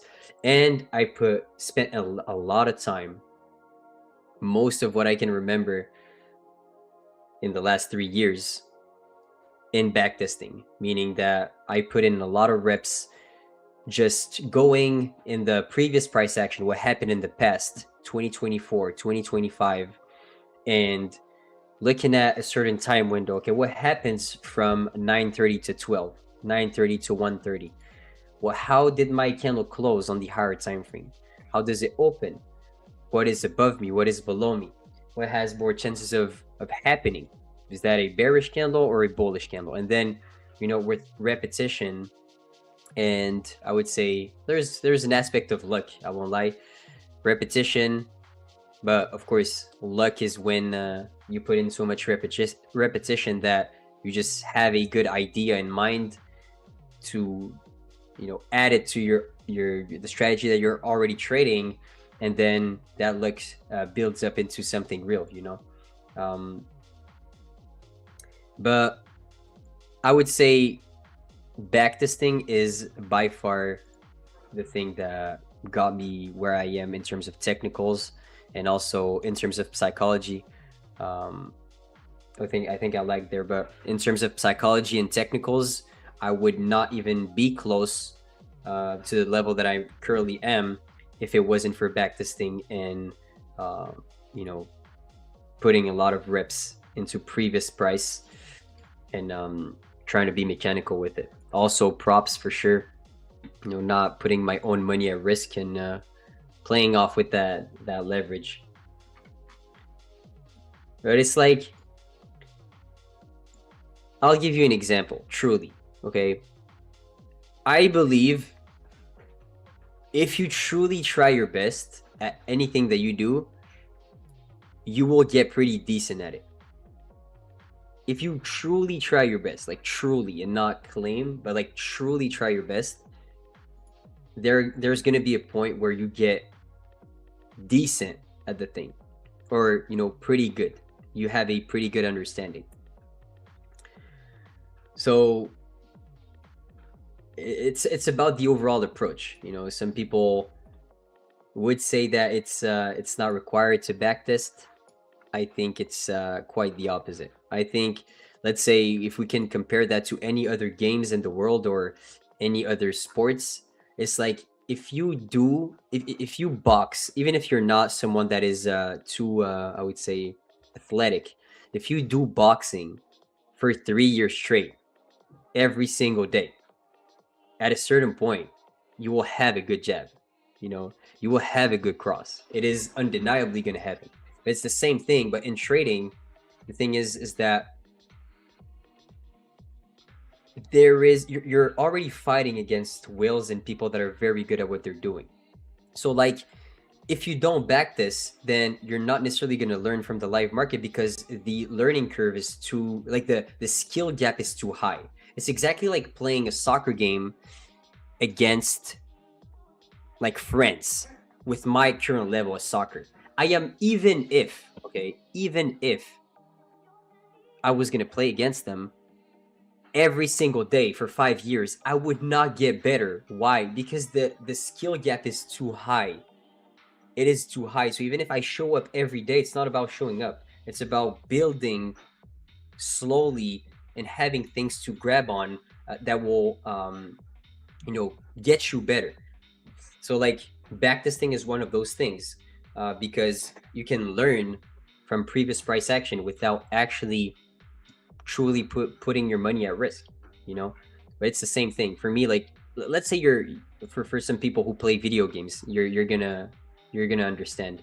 But if you do a 1v1 against a professional, I don't know, League of Legend player, or like you do a 1v1 against like a professional Fortnite player, there's literally, no matter how much 1v1 you do against them, there is no way for you to get better, because the skill gap is too high. You need to play against someone who's shit first, and then someone who's mid, and someone who's like semi-mid, and then someone who's good, and then someone who's very good, and then someone who's pro.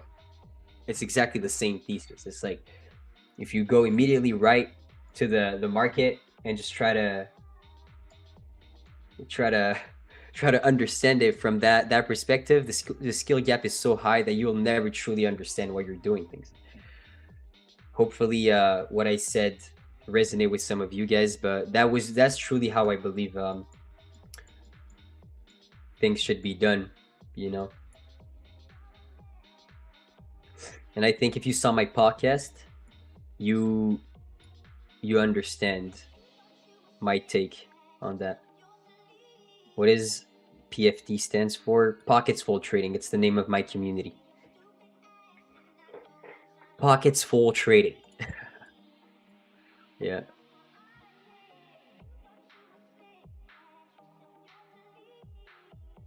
What concepts do you use? I would say, like, I use some ICT concepts, but mainly I have my own strategy, my own framework, and my own way of thinking.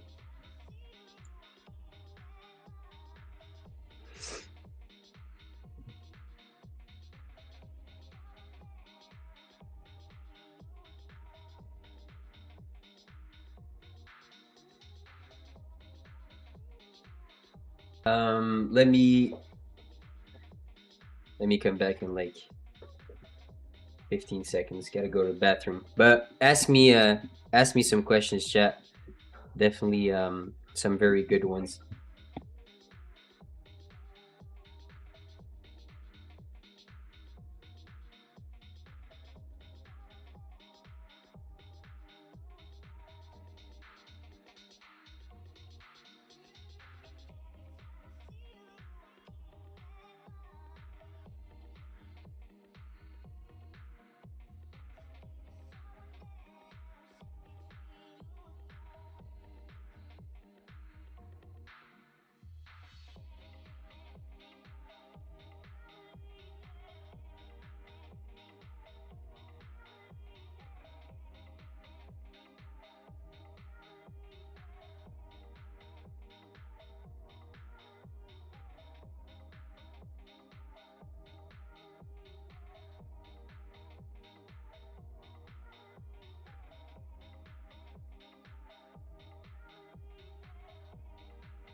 All right, I'm back.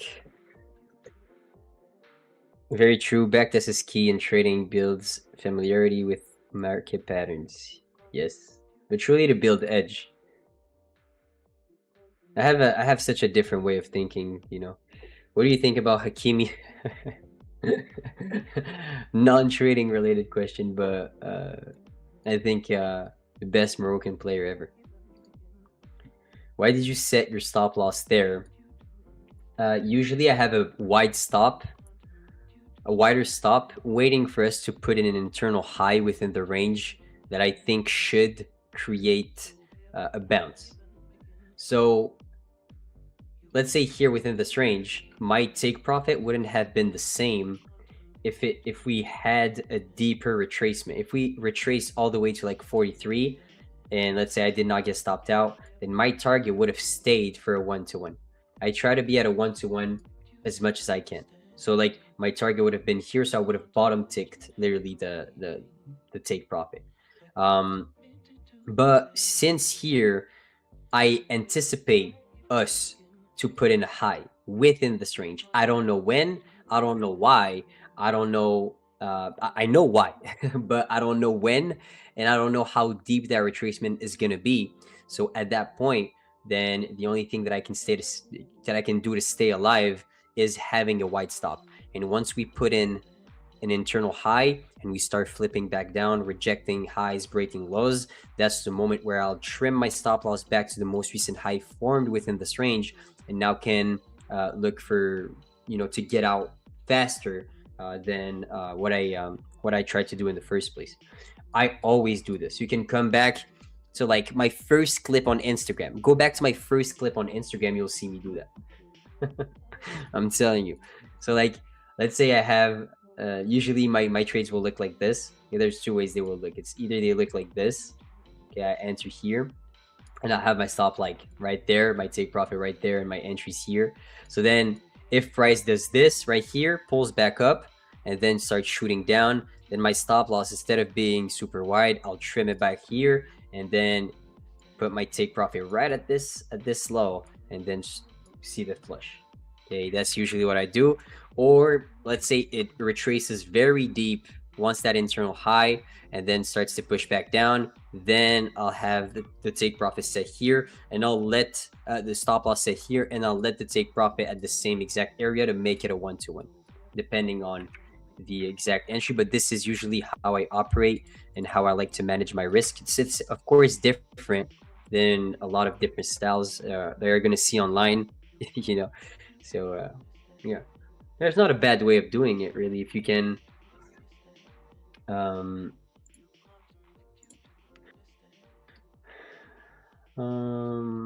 I see a lot of questions about strategies. Can you explain your full strategy, the time frame, the entry? It would you know, I have a lot of information online that would make you understand my strategy without me needing to spend 2 hours right now on the stream to explain that to you in full details. So I highly recommend you to do four things. It's either you watch, I did a video with Prop Firm Trader where I show my exact strategy, exactly how I'm predicting that a candle will close bullish or bearish. I did also a segment with Chart Fanatics. Not Chart Fanatics. What am I saying? No, not Chart Fanatics. Chart Academy. Sorry. So Chart Academy. There is a full-on episode on Chart Academy that explains why I think prop firm is the prop firms are the best in general. What is my overall business approach? What am I doing to scalp? And everything in my mind, basically, you'll get it there. So Chart Academy, Prop Firm Trader, and then there's also Tradeify TV's YouTube channel. Every single one of my videos, go watch them. You're gonna have a pretty good grasp of how I think, and also my own YouTube channel, so Amos PFT. But how I like to do things, I like to predict one bar on the chart. It's either I'm predicting that a candle will close bearish on the hourly, or a candle will go back towards a gap that is still unfilled. So yeah.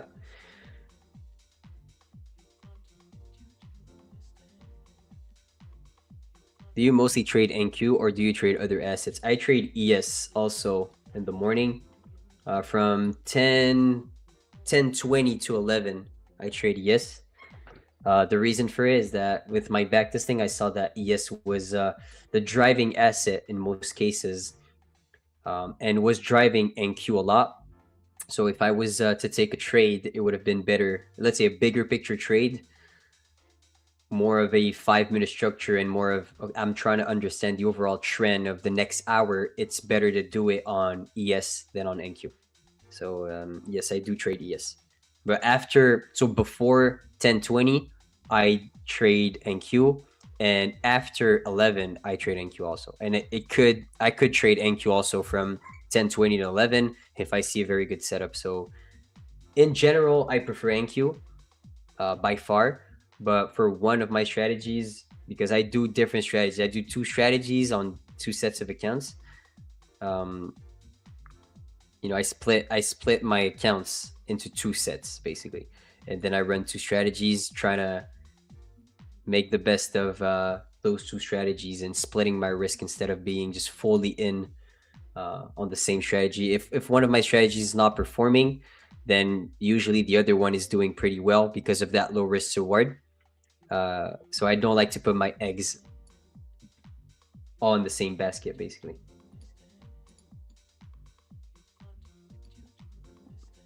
I like to diversify my risk. Oh shit. Okay.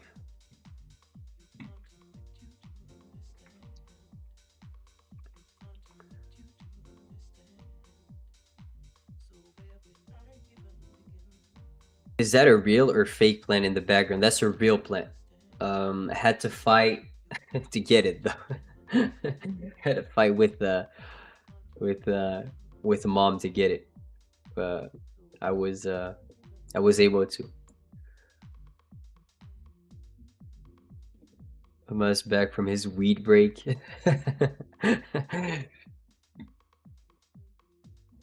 How many accounts do you copy trade, and how much is your base hit per day? I go for I copy trade 550k lightning funded accounts, and I go for $1,200 days or $1,000 days. So I have a 1-to-1, or maybe some trades will be 0.8, letting a wider stop, just truly believing in the framework, letting some more room to breathe. And yeah, that's pretty much what I do every single morning.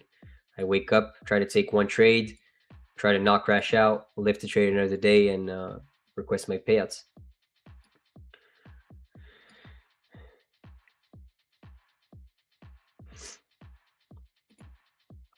I've had poor results with backtesting. I used to use Thinkorswim, but they are super delayed. Any good recommendation for softwares? I'm currently messing with the. I mean, the software you just talked about is a pretty good one to backtest. If you just type on YouTube, good backtesting softwares, you're gonna find them. But I know Tradeify just acquired what is it? Chartgems. So now, pretty sure you're gonna be able to backtest there. So that's pretty much the thing that I'm gonna be using in the future. But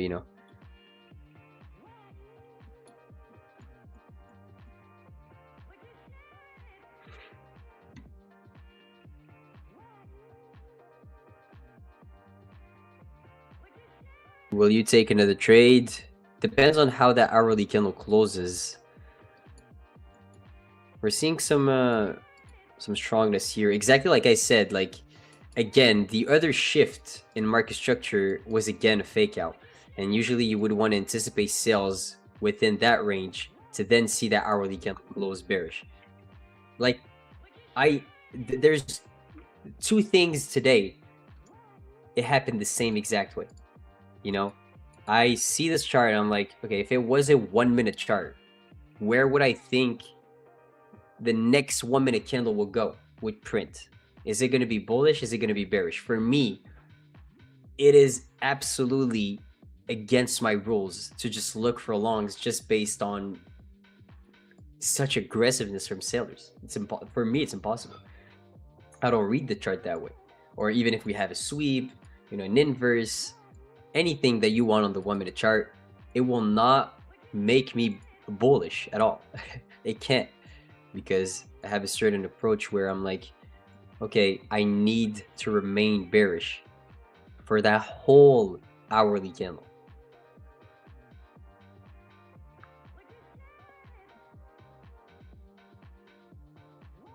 How long have you stuck with the strategy? When was the last time you made any tweak to it? Let me tell you one thing. I started trading the strategy back in 2023. And I've had my ups and downs. Sometimes I really wanted to, pull every single one of my hair that I had and or like just buzz my hair. And there was some hard times, but I would say those hard times are required for you to then think that your strategy doesn't work. So then you will switch strategies, and then you will understand that you were just better off trading that initial strategy in the first place and getting good at it and better at it every single day than starting that whole new learning curve with a different one. And then I did those mistakes.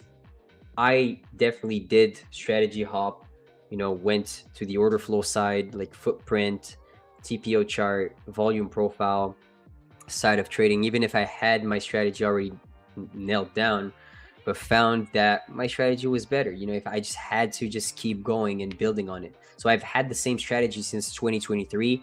How well I've refined it, like I refined it in a way where I didn't truly change anything from it since 2024. So like at the end, it's like I did myself a lot of harm for no reason by changing strategies, but it was required for me to be like, oh shit, what I had or what I have, what I found, my framework is truly golden. Like it's amazing and I need to stick to it.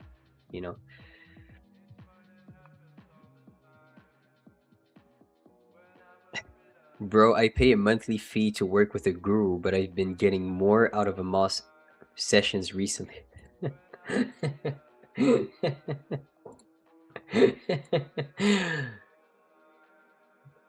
Oh shit.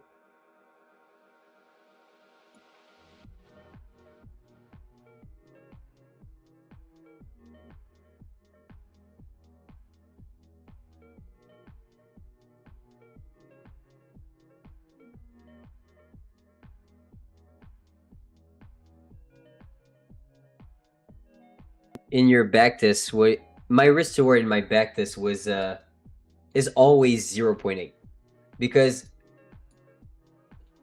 when I try to validate my thesis, I really try to validate my exits. You see how I'm like reverse engineering what everyone is saying?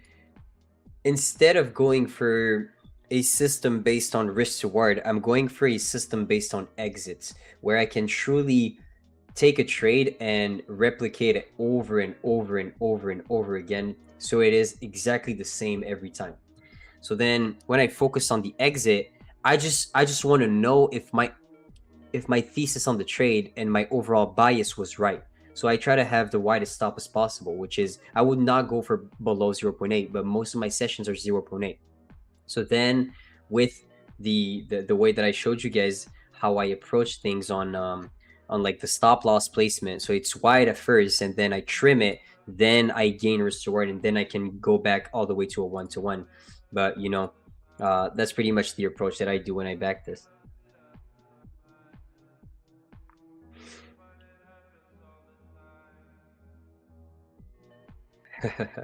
Join Joey and Tyler and buzz your hair. I don't know about that one. I buzzed my hair once and I'm telling you, I looked like I don't know.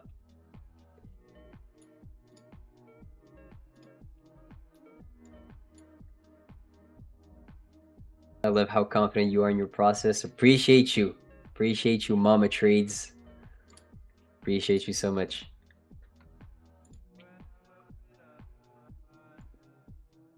Yes, I do have my own YouTube channel. It's Amos PFT. So we're currently at 426 likes. I said it. I think I said, did I say 450 or 440? Let's just do 440. All right, let's 14 more likes.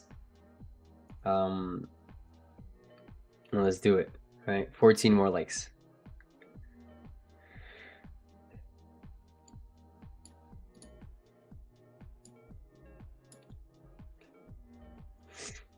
That laugh said it all.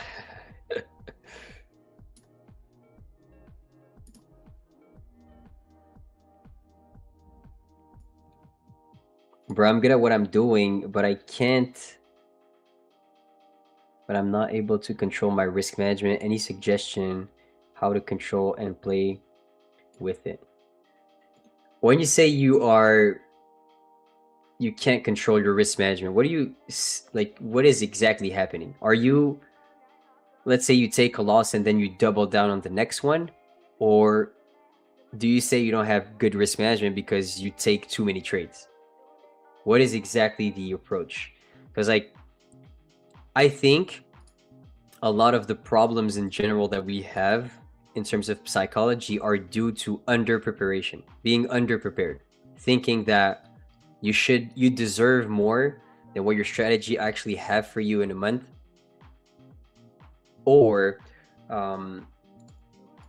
not being able to see the long-term vision, not have the long-term vision with your strategy in general, because you don't have the hard proof behind why you should take that loss and walk away, you know?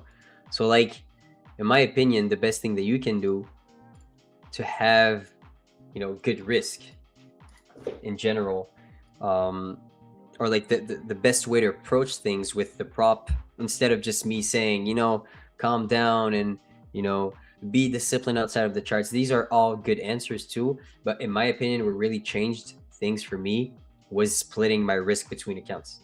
It's like, of course, yes, I'm good. Let's say you have, instead of copy trading 4 accounts, 5 accounts, copy trade 2, split them into 2 sets. You're going to make less, but you are going to be able to accept a loss for sure. That is certain, because if you take a loss on a set and you can still take another trade, which would still be valid, then at the end of the month, you could potentially still request a payout on that other set. If you put all your eggs in the same basket, then what is going to happen is that you are not going to have the same tolerance with losses, because first your initial investment was bigger. You're risking all of those 4 to 5 accounts at the same time, and if you blow them, then it's a full month without any payouts. So truly, for me, if you want the best advice to have good risk management, split your risk between accounts and stop having such delusional goals, because it's keeping you away from profitability. The goals of a lot of people is to make 10, 15, 20, 30K per month. Start with 2. If you can reach that goal back to back, if you can make truly, if you can have 2 accounts, split them 1-1, and you can consistently make 1.5 every month for 3-4 months straight, I can guarantee you that now you have what it takes to copy trade more accounts and to truly believe in what you're doing. Before that, I would say you're taking an unnecessary risk. 100%. So 8 p.m. just opened. Let's see how big that move is gonna be. But you see right now, with the strongness of those closures, I am not fading those. I'm not fading those lower time frame, those higher time frame sellers. In my opinion, we have more chances of reaching 75 within the next hour than us coming all the way back up and sweeping 930. That's how I see all of that candle as walls, you know, walls of sellers ready to defend their positions.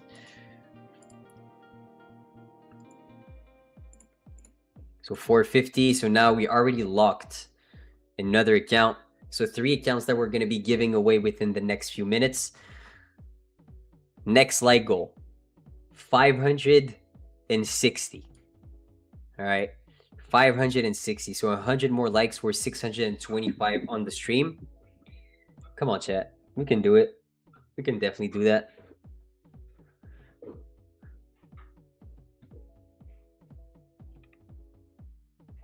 Let's see other questions, but beautiful questions so far. Thank you guys so much.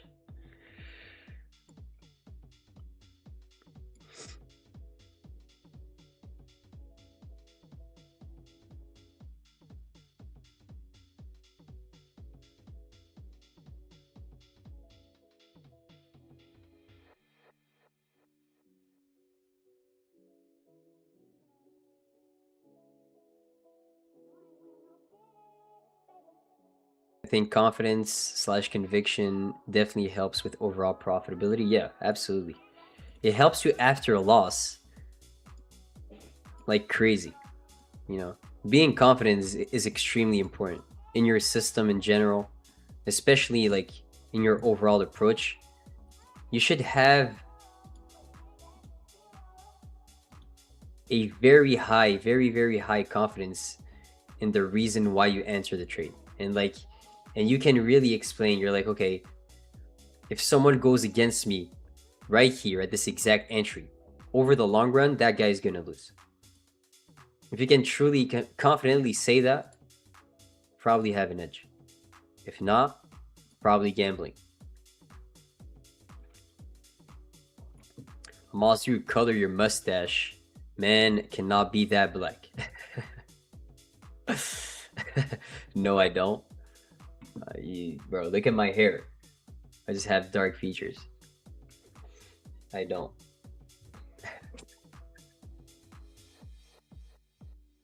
And it looks even darker because I wear a black shirt, you know.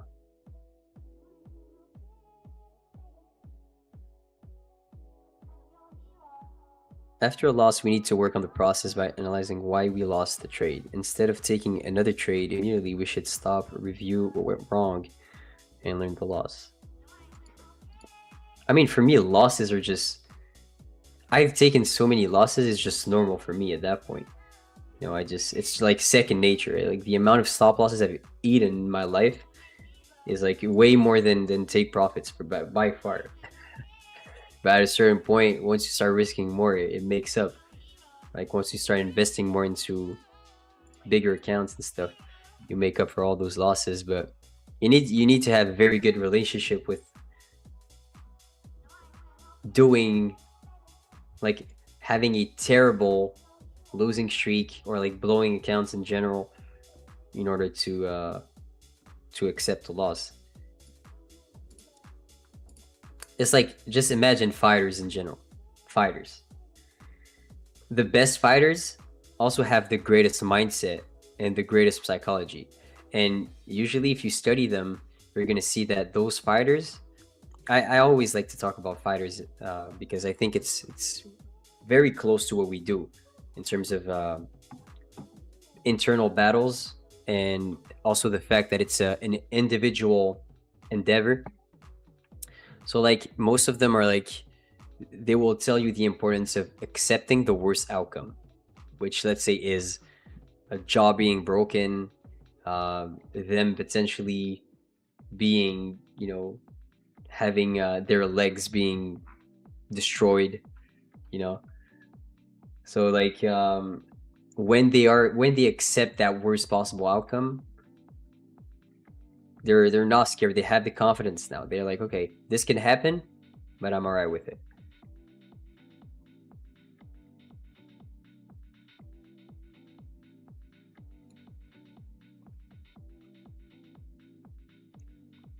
With a 1-to-1, you need at least an 80% win rate to be profitable, right? If you lose 3 consecutive trades, you will need at least 3 wins to go break even. No, That's not true. You don't need an 80% win rate. You need a 51% win rate to be profitable. Of course, you want more than this.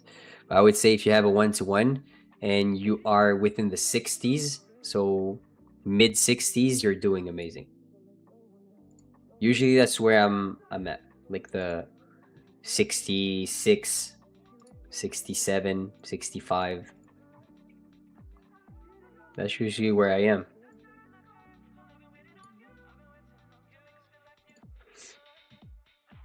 When trying to build a 2.1K buffer, should I do micros or minis?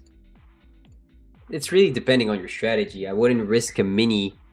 Like, I wouldn't go with minis if I'm not scalping. I would go for, if I'm like, if I hold my trades for longer, then I don't need to make more or risk more, because you already have a bigger target, so you can risk less and make more. So it's really depending on your strategy. If you have a high risk reward, I think micros are the best. If you have a very low risk reward, I think minis are the best.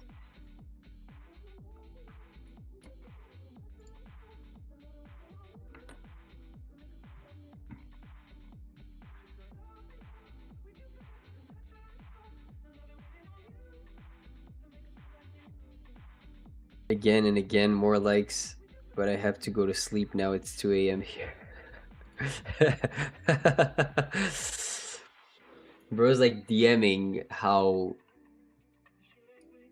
he's suffering right now from me requesting more likes. I am still gonna do the 3 accounts. Like, it's, if we reach 550, I'm gonna do a 4th account. But currently, there's 100% chance of me giving away 3 150K select accounts. I started in 2022. Started trading in 2022. Did I take it serious back then? No. Hell no. I really took it full-time serious starting at early 2023. Like, not missing a day.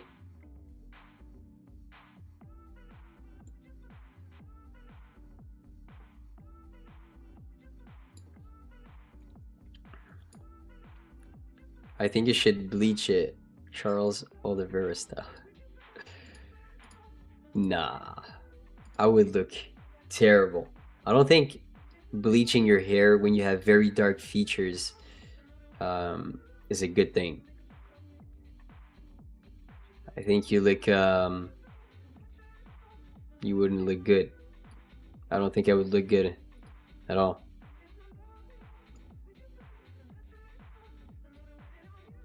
Hamas, are your roots from North Africa? Yes, I am born in Algeria, so the country next to Morocco. That's why I look like this.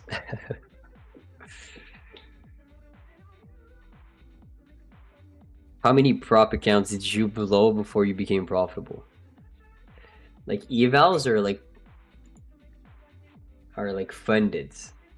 I blew a lot. Definitely blew a lot.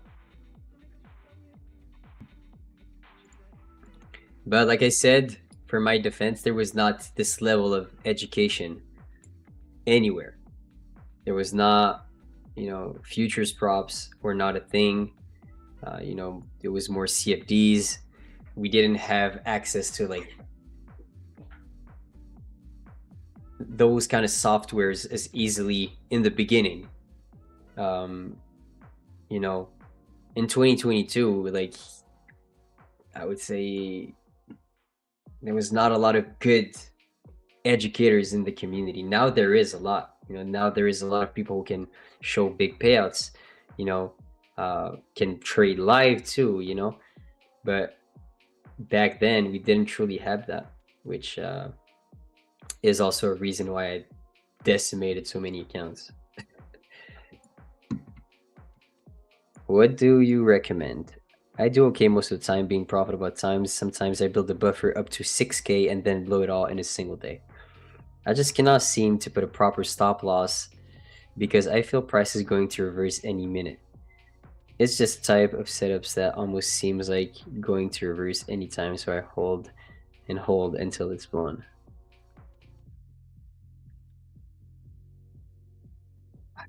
I mean, what can I truly say about this? What do I recommend? What can help you? What tips can help you instead of just saying don't do it? Because don't do it is a very good tip. Or like put a stop loss. Size down. Size down maybe. Okay. Size down when you're past your buffer. Go for $200 days. Size down when you're past a certain point where you know if you are gonna lose and you're gonna see that money as like, oh my god, I just lost money that were literally free, that was literally gonna get shipped into my bank account, and I lost it like a dumbass. Now I'm triggered. Now I want it back. Now I'm gonna just click buttons.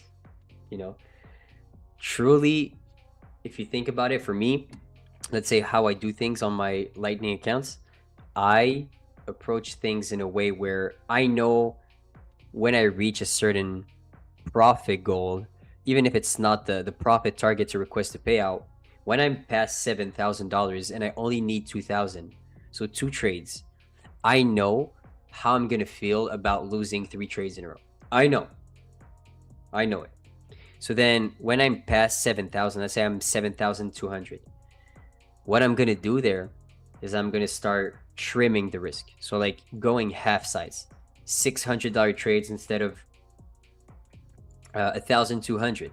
So I know that even if it takes me more time, that payout is secured. It is gonna be money in my bank account. It is secured, which is very, very important.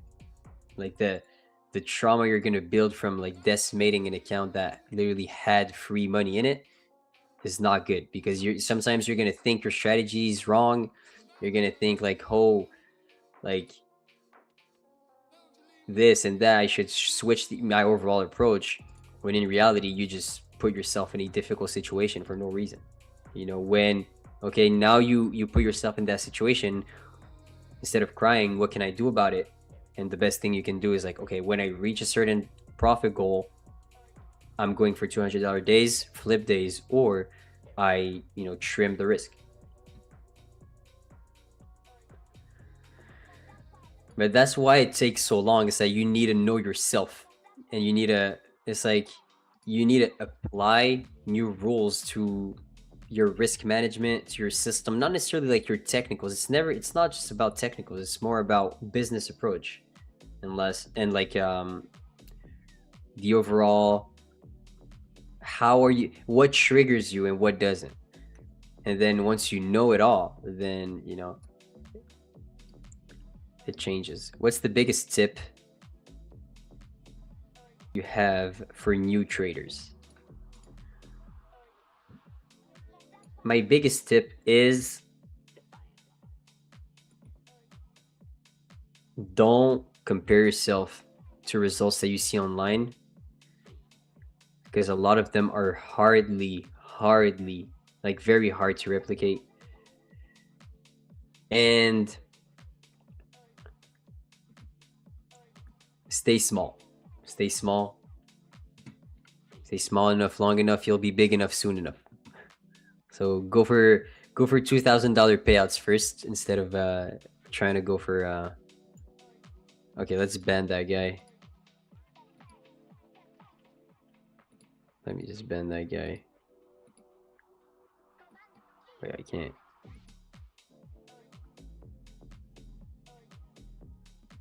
Put user.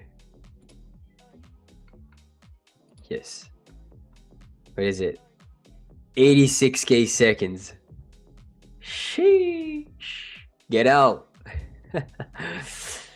Oh shit. Hamas, bro, how did you... Wait. Okay.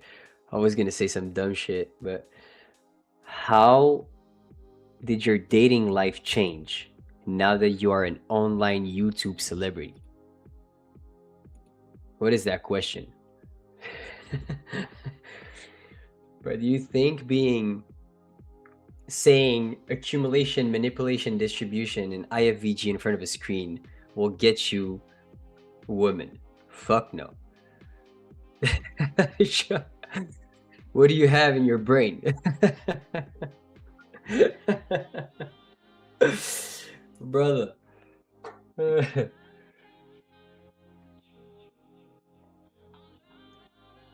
Holy shit.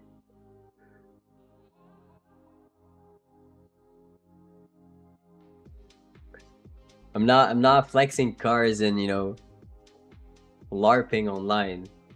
That could attract, but not for the right reasons for sure. But like with my content, I keep it strictly to trading. I just try to never deviate from uh from that. So,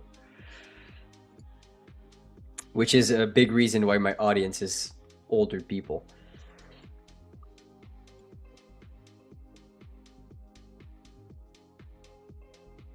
How long does Tradeify takes to pay out once eligible? Not too long. My payouts are thrown after like an hour or two, maybe.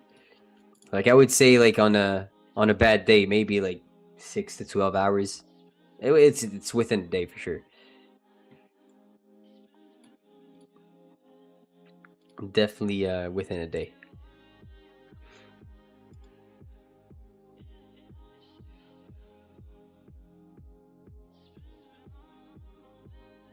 Really the best tip. Comparison sucks.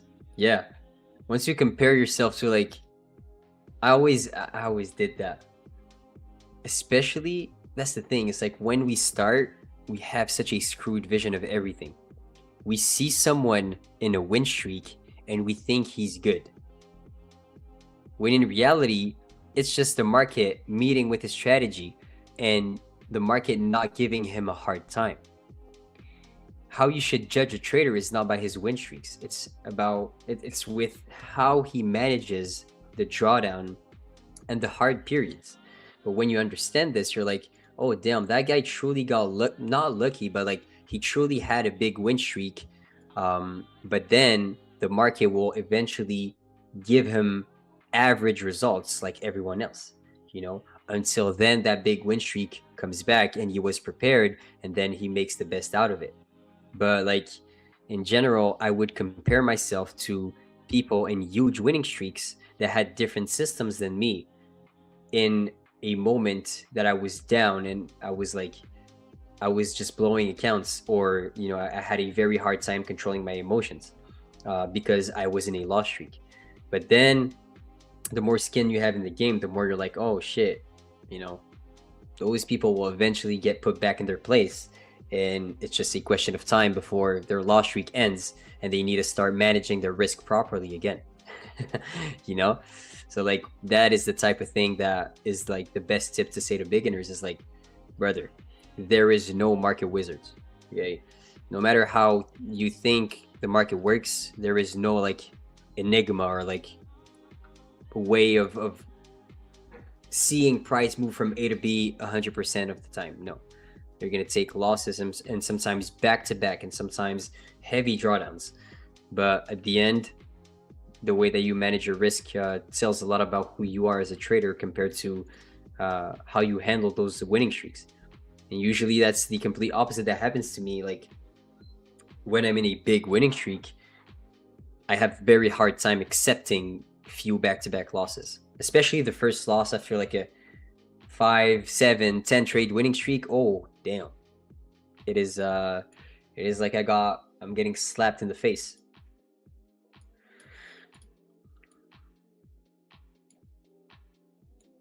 Amos gets women by his smooth French language.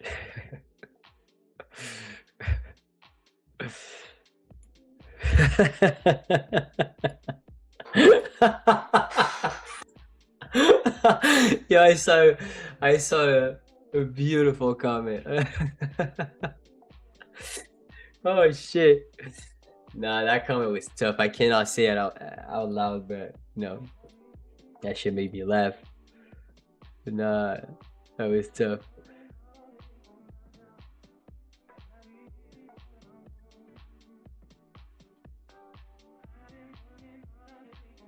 I'm doing the giveaway like in the next 2 minutes. So like we are at 520. Yeah, 520 likes currently. We need 550. Come on, chat. We're 576. There's definitely some people here in this chat that did not smash that like button.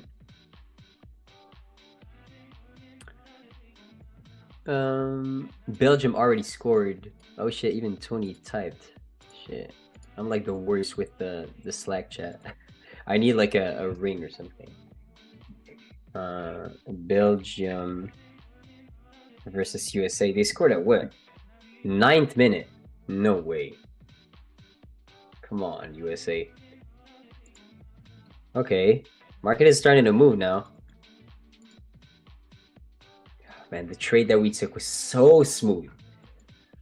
Easy.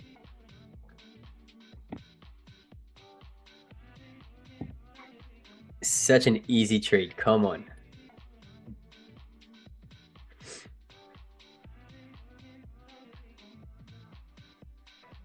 LARPing will just get you materialistic people. I agree. I agree.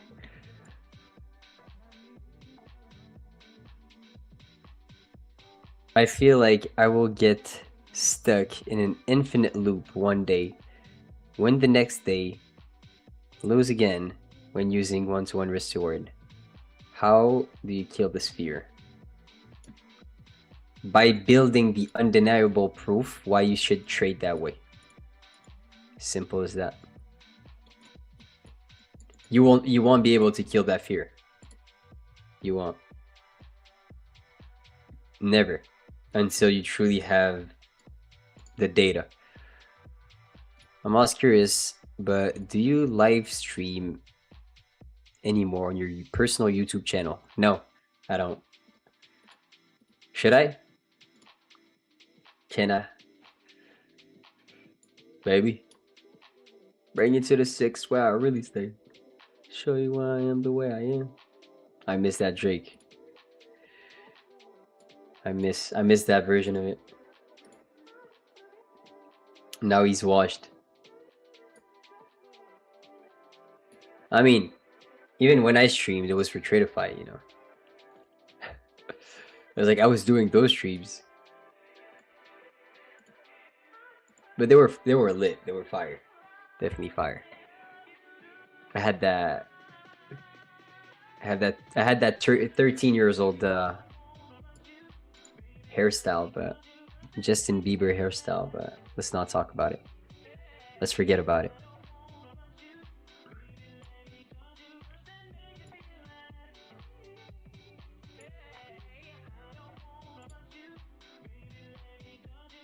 $540. It looks like we're gonna do 4 accounts. 10 more likes, chat. Come on.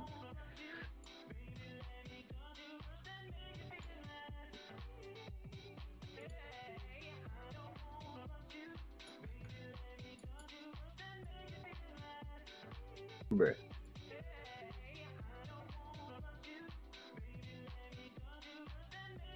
I must do a poll guessing your indicators so everyone. Nah. I think everyone knows it at this point. They're just trolling. Are you a Drake fan? Nah. I wouldn't say I'm a fan of any like a rapper or, you know, a person that makes music. It's more about the vibes that I'm getting, you know. I'm just hopping on different waves. You know, sometimes it's Drake, sometimes it's another one, sometimes it's house, sometimes it's Afro, you know. I'm just changing.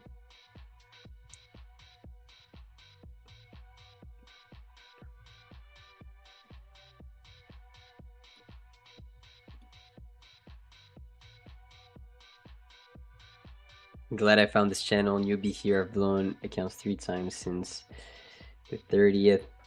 It sucks for real. You got this, brother. You got this. It's I lose that move up, I would have shorted me. Is there a way to anticipate this kind of move? Break evens. You can't. You really can't anticipate those kind of pops. That's why I really like to get out very fast, because I know that I just need a piece of the pie in order to be able to win consistently. But if I try to aim for too big of a target, I know price could eventually do some weird things. You know, pop back up, news scandal, tweet, anything. The more I expose myself to the market, the longer I expose myself to the market, the more randomness comes with it, you know.